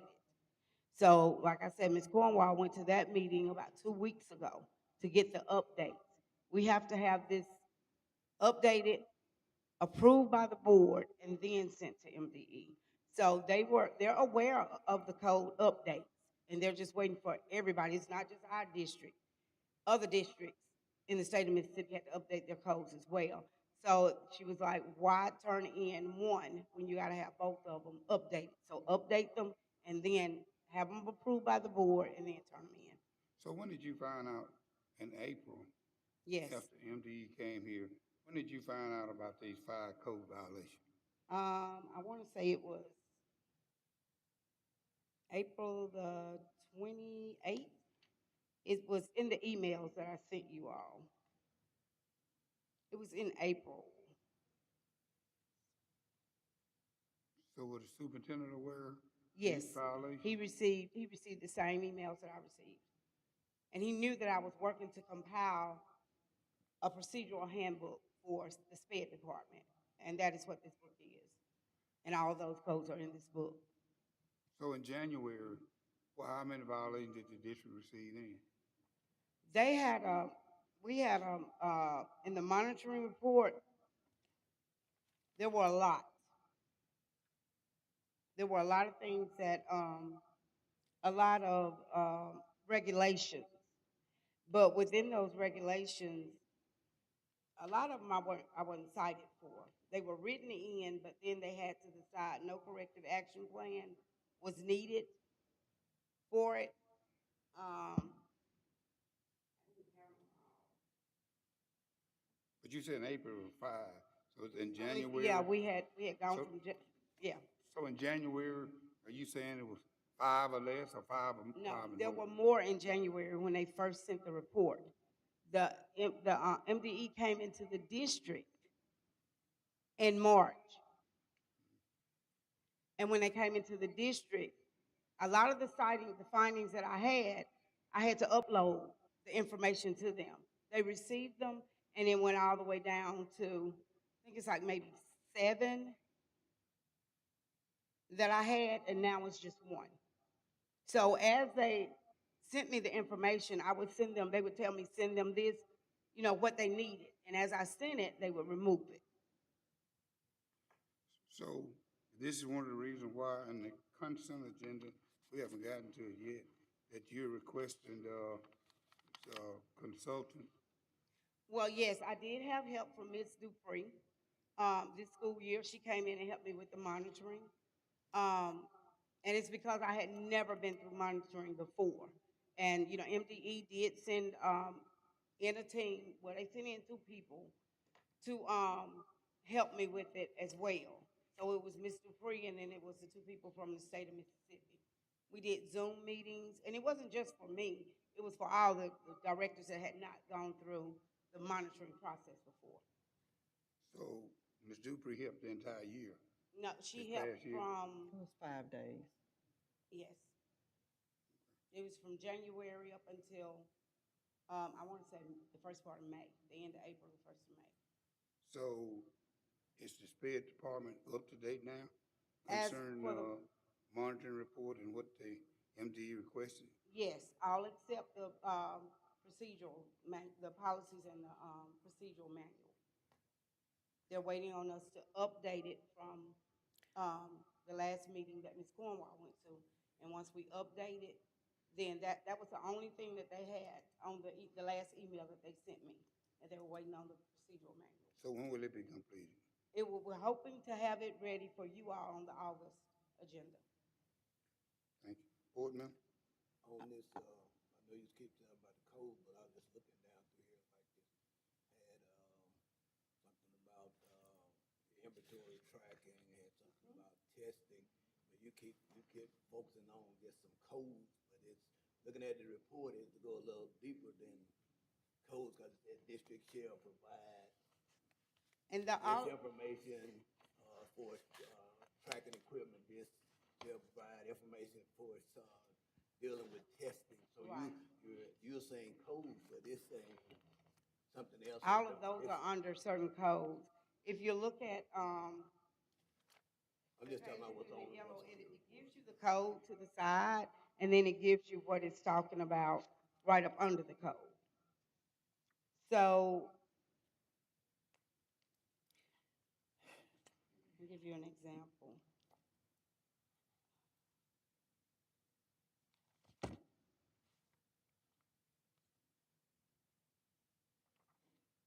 So this WLPP-9, Right. that's a code. That's a code. But it don't, but it's concerned a different issue. Each one of the codes concerned a Right. different issue. So. Okay, like, say for instance, the code that is, code 203.80 is a conflict of interest. And there's a lot of stuff that fall up under conflict of interest. It could be the safeguards. You have to excuse me, I don't have my glasses. Policy BHA, CED, CGD, and then it lists everything in the manual. It lists everything that they wanted under that code. And under that code, it could be CMSD maintains safeguards and stores documentation and of all procurements for each transaction to ensure the accuracy and the completeness of each one. And then it lists everything that it wants you to maintain compliances with. I'm looking at this one right here. It's FSR-2, and it said the district shall review the noted function. And it says, noted that there was something in the line with your transaction and contract stuff. Which page are you on? You in the red or the yellow? I'm just looking at this report you sent me, all that, just been from red findings, Okay, the findings. and you got what it found, then it says, some of them do say no corrective action, but then Right. some of them says that this is what they asking for per that code. Right. They asking for, they ain't asking for no code, they asking for They're asking for the action. findings, and then and I had to write a corrective action plan on how I was gonna give it to them. So that's what this one is for. So what you found there in the corrective action plan, I've already sent the majority of the stuff in. So it'll tell you on the corrective action plan that the LEA has submitted the missing time and effort. If that's what that was under the compliance indicator. It gives you the indicators to the left. And then it gives you what I've already sent in the middle. And on that corrective action plan, once I sent that in and I sent in all the information, I had to upload it into MCAPS as well. So they've received a lot of the information. They just haven't received the updated part to the procedural and policies. Ms. Bailey, you said this is your first monitoring. It is. How long you been with the district? This is I'm getting ready to start the 5th year. And they do it in a cycle of every 5 years. How many students do you serve in our district, or your department serves? Last year was 485. At the end of last year, we had about 40, a little bit above 40 child fines that were coming in, and a lot of those kids did test in. Okay, so right at a fourth of the students. Mhm. So based on this report, and this has plagued the district for years, the oversight and the direction of the SPED department, this is something we've talked about as a board over and over and over, and how critical this is for our students. So we have the resources as a district, and we know that we have the resources, but yet we're at a fork in the road where we're getting a report such as this, and you're stating that it's they're just a few findings. But as you read in detail of these findings, these are very critical areas. The findings, you know, we have systematic failures, and if that means that we're systematically failing as a department, that means that we are failing our students that we serve. The findings that they sent us that I corrected with from this sheet, the information was there. They just didn't receive it. And once they gave me the guidance and the support that I needed, when they came in for the visit, all of the information was there. It was put in a folder for them. We had the information in the department. It's just that it wasn't sent in from the beginning. And we do know as a board also that once it's corrected, the MDE will follow up with a letter stating that it's been resolved, or the issue, whatever the case may be. I mean, I'm very perplexed, because this is yet again, we're not meeting the needs of our students that need us the most. And we continue to put our students through this, and our parents, but it is a plaguing issue.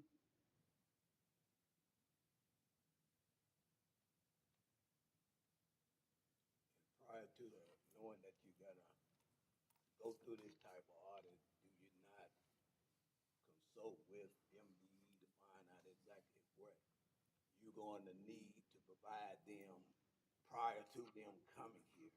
I know in other areas, especially talk about transportation, they would always send you, or you could call and ask exactly what are they going to be looking for, or what are they expecting.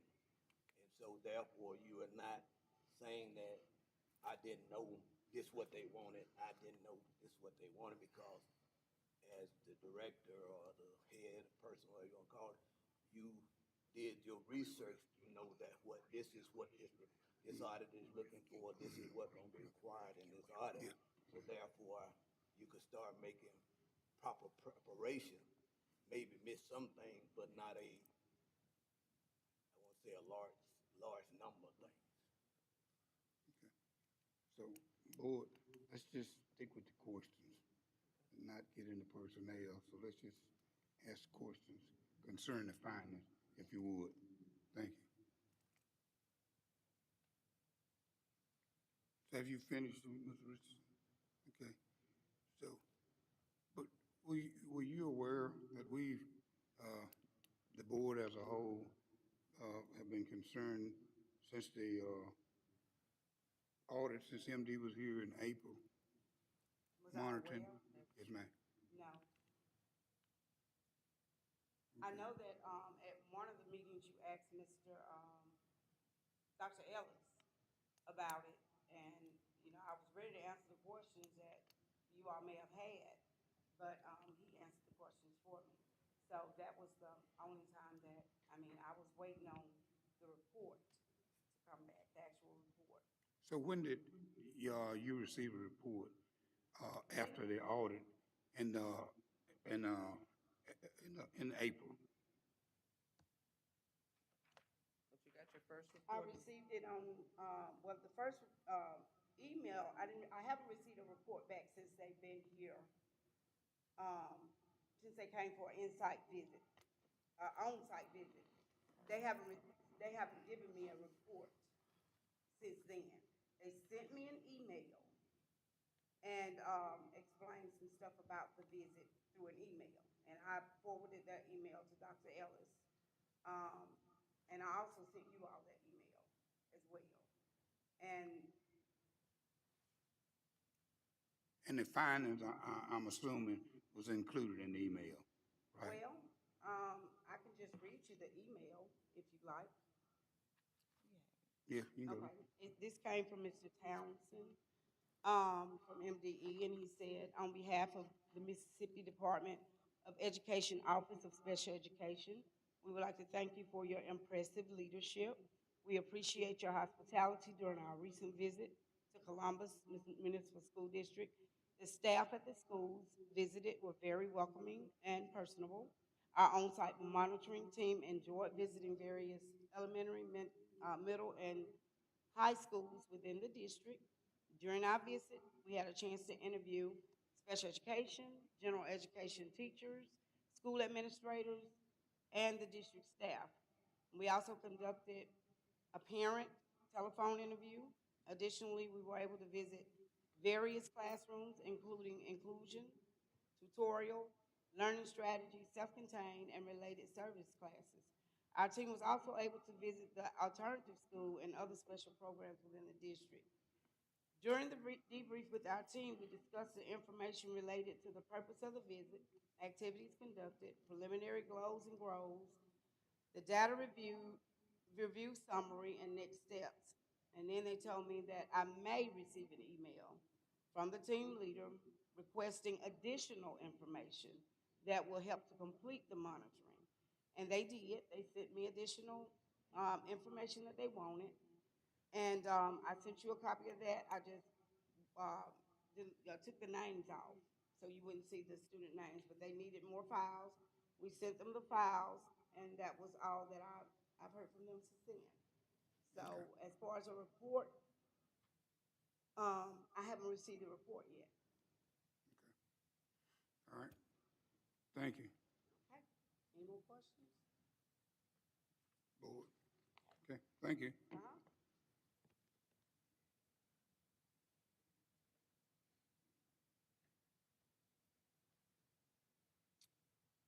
Open forum, Chief Brown, if anyone signed up for open forum? Thank you. Okay, Office of Interim Superintendent, Mr. Chapman, school operation, any travel? No travel? Okay, all right. Interim Superintendent recommendations, B1, consideration and our discussion to approve 25-26 CMSD organizational chart. Is this the same chart that we already had? Yes, No changes? no changes. Right, okay. All right. Do I have a motion to approve? So moved. I have a motion by Dr. Brown. I'll second it. Discussion? All in favor? It is unanimous, no opposed. Consideration and or discussion to approve 25-26 administrative recommendations. So moved. Second. Discussion? All in favor? It is unanimous, no opposers. 3, consideration and or discussion to approve staff personnel items. So moved. Second. We have a motion by Robert Smith, second by Mr. Richardson. Discussion? All in favor? It is unanimous, no opposers. Office of Business Management, CMSD Business Administration, discussion of the following items. Consideration and or discussion to approve monthly financial report.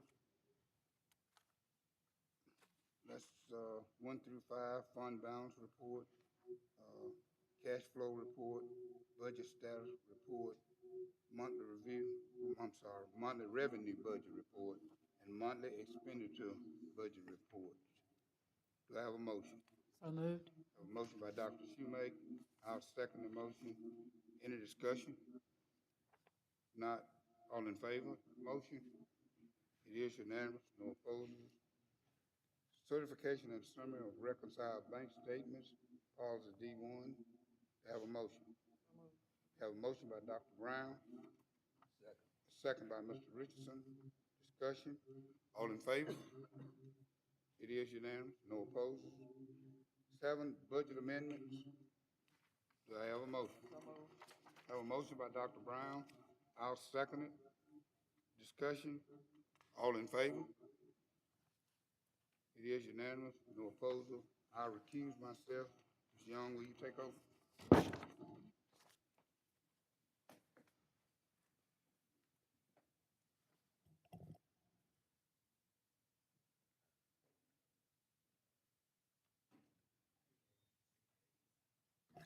At this time, we need consideration and or approval to approve the claims docket for the paid accounts payable, claims for board ratification.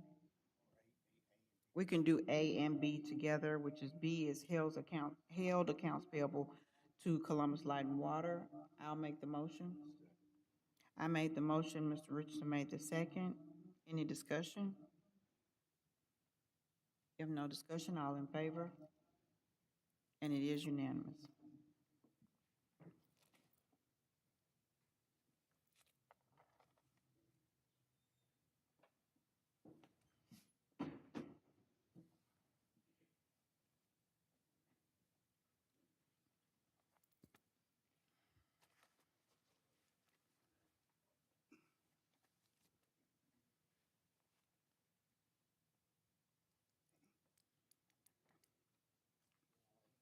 Yeah. All right.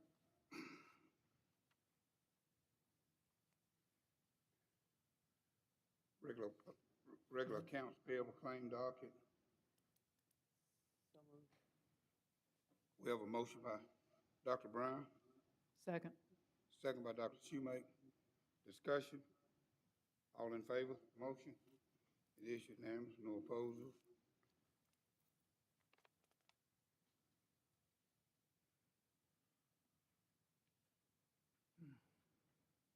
Consideration and discussion to approve the Excellent Group contract extension for assistance in the Human Resources Department. So moved. We have a motion by Dr. Brown, Second?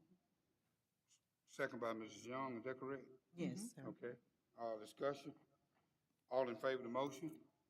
It is unanimous, no opposers. Consideration and or discussion to approve the continuance of normal operations. So moved. You have a motion by Dr. Shoemake, second by Mr. Richardson. Discussion. All in favor of the motion? It is unanimous, no opposers. 11, consideration and/or discussion to approve much and specific credit accounts. So moved. Second. Second, that's you, Dr. Schumate? Yes, sir. Okay. Second by Dr. Schumate. Discussion? All in favor of the motion? It is unanimous, no opposers. 12, consideration and/or discussion to approve the public budget hearing advertisement for the 25-26 budget. So moved. We have a motion by Mr. Richardson, Second. second by Dr. Brown.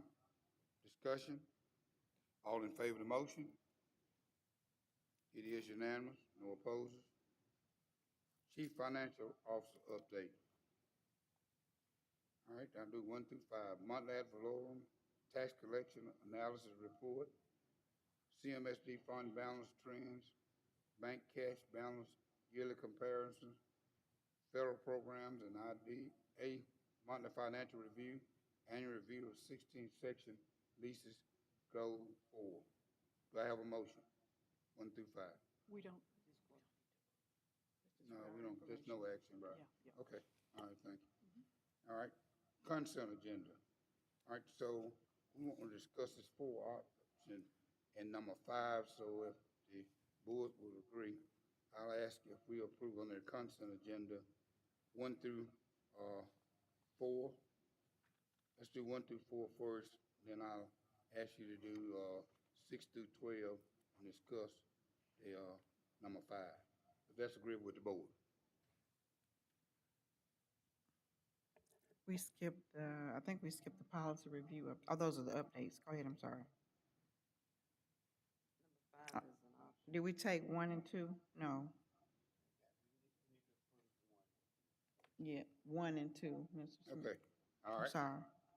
Okay, on the policy updates, consideration and/or discussion to approve school board policies and manual of school year 25-26. So moved. We have a motion by Mrs. Young, Second. second by Dr. Schumate. Discussion? All in favor of the motion? It is unanimous, no opposers. 2, consideration and/or discussion to approve the following new and/or revised policies during the August 11, 25 board meeting, Mississippi School Board Association. Oh, so moved. We don't do anything That's for next August. until August. Okay, Yeah. all right, Is it? Okay, Just Okay. have to put it out in the public. all right, before next month, okay. for the August All meeting, right. I'm sorry. A, revised policy CNA access to public records. B, revised policy JBCD transfers and withdrawal of students. And C, new policy diversity, equity, and inclusion. Okay.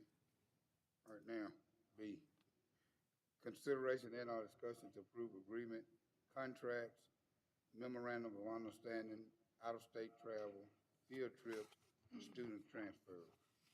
So on this one, I'll ask first if you'd approve 1 through 4 and 6 through 17 and 5 for discussion. If that's agreeable with the board. So moved. We have a motion by Mrs. Young, Second. second by Mr. Richardson. All in favor? It is unanimous, no opposed. Oh, we gotta discuss, we're supposed to discuss 5. Yes, ma'am. Oh, sorry. So we approve 1 through 4. We're gonna discuss 5. Right, Okay. and 6 through 17. We're gonna discuss 5. Okay, under 5 is Dupree Education Associates LLC Consulting Services Proposal, option 1, 2, 3, and 4, submitted by the Office of Special Education. So we have 4 options. Everybody have a copy? If not, you can put it up. Option 1 is for 10 days, maximum compensation would be $12,500. Option 2 would be 15 days, maximum compensation would be $18,750. And option 3, for 20 days, the maximum compensation would be $25,000. And option four, for 50 days, the maximum compensation would be $62,500. So what's, I'll make the motion to, go with the first option with the 10 days for $12,500. so we have a motion by Dr. Brown to go with option one. For 10 days, the maximum compensation would be $12,500. I'll second, Dr. Brown's motion. Mr. Smith, Ms. Smith, okay. Up under there, there's another contract. Did you all see that? Another contract.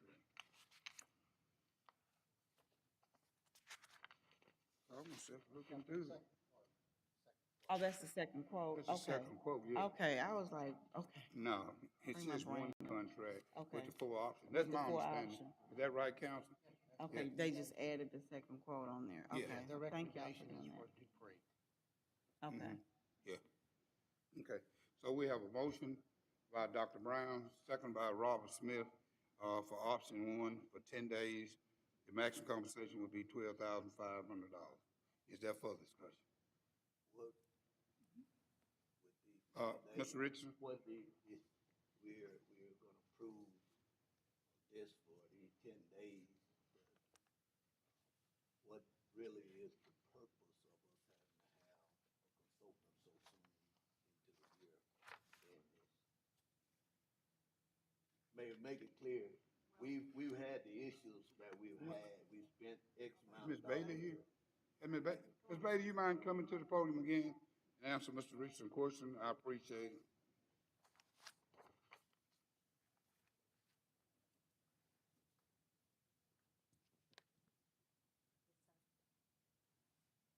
You're asking for a consultant right now, and so this is to help to get the corrective action taken, or what is this for?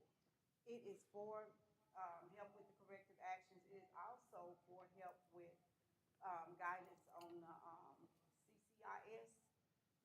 We have fallen back into CCIS again. That's the coordinated, education. Well, we have, finding for our behavior. We had too many students that were, suspended last year.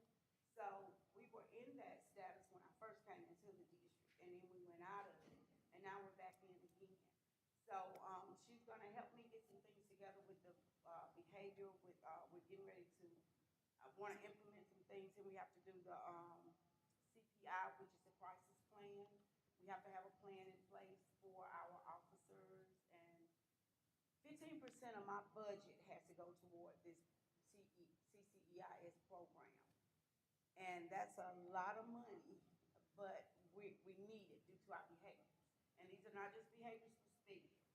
It's for behaviors for all the kids in the district. So this is a big project that I have to put in action as soon as possible. So I have to have my staff on board, my behavior therapists, my teachers, SRO officers, anybody that is dealing with the kids when it comes down to these behaviors.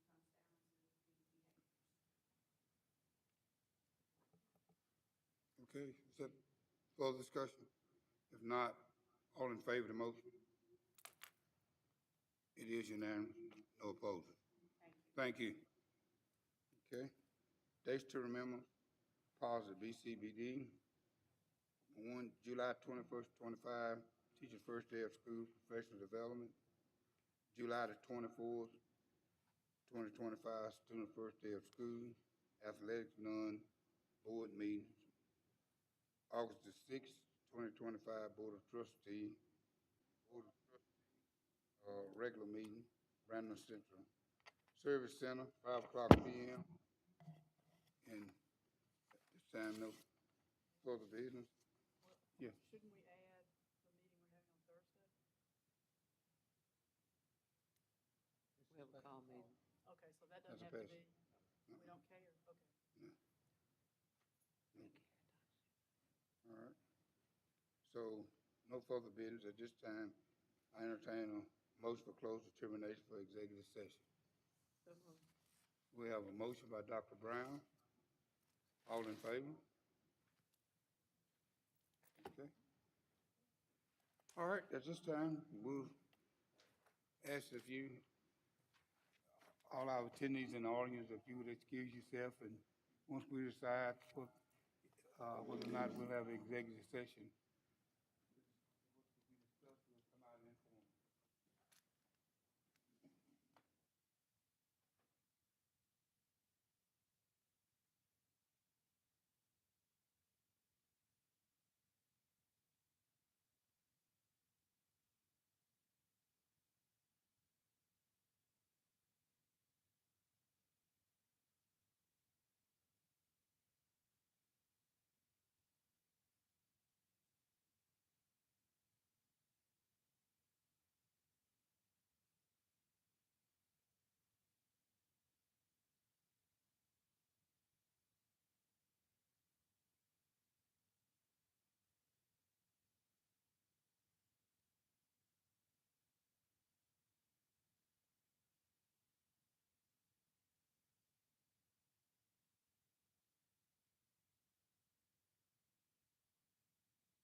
So moved. Motion by Dr. Brown, I'll second it. Discussion, all in favor of the motion? It's unanimous, no opposed. Thank you all. Hey, do we have something to sign?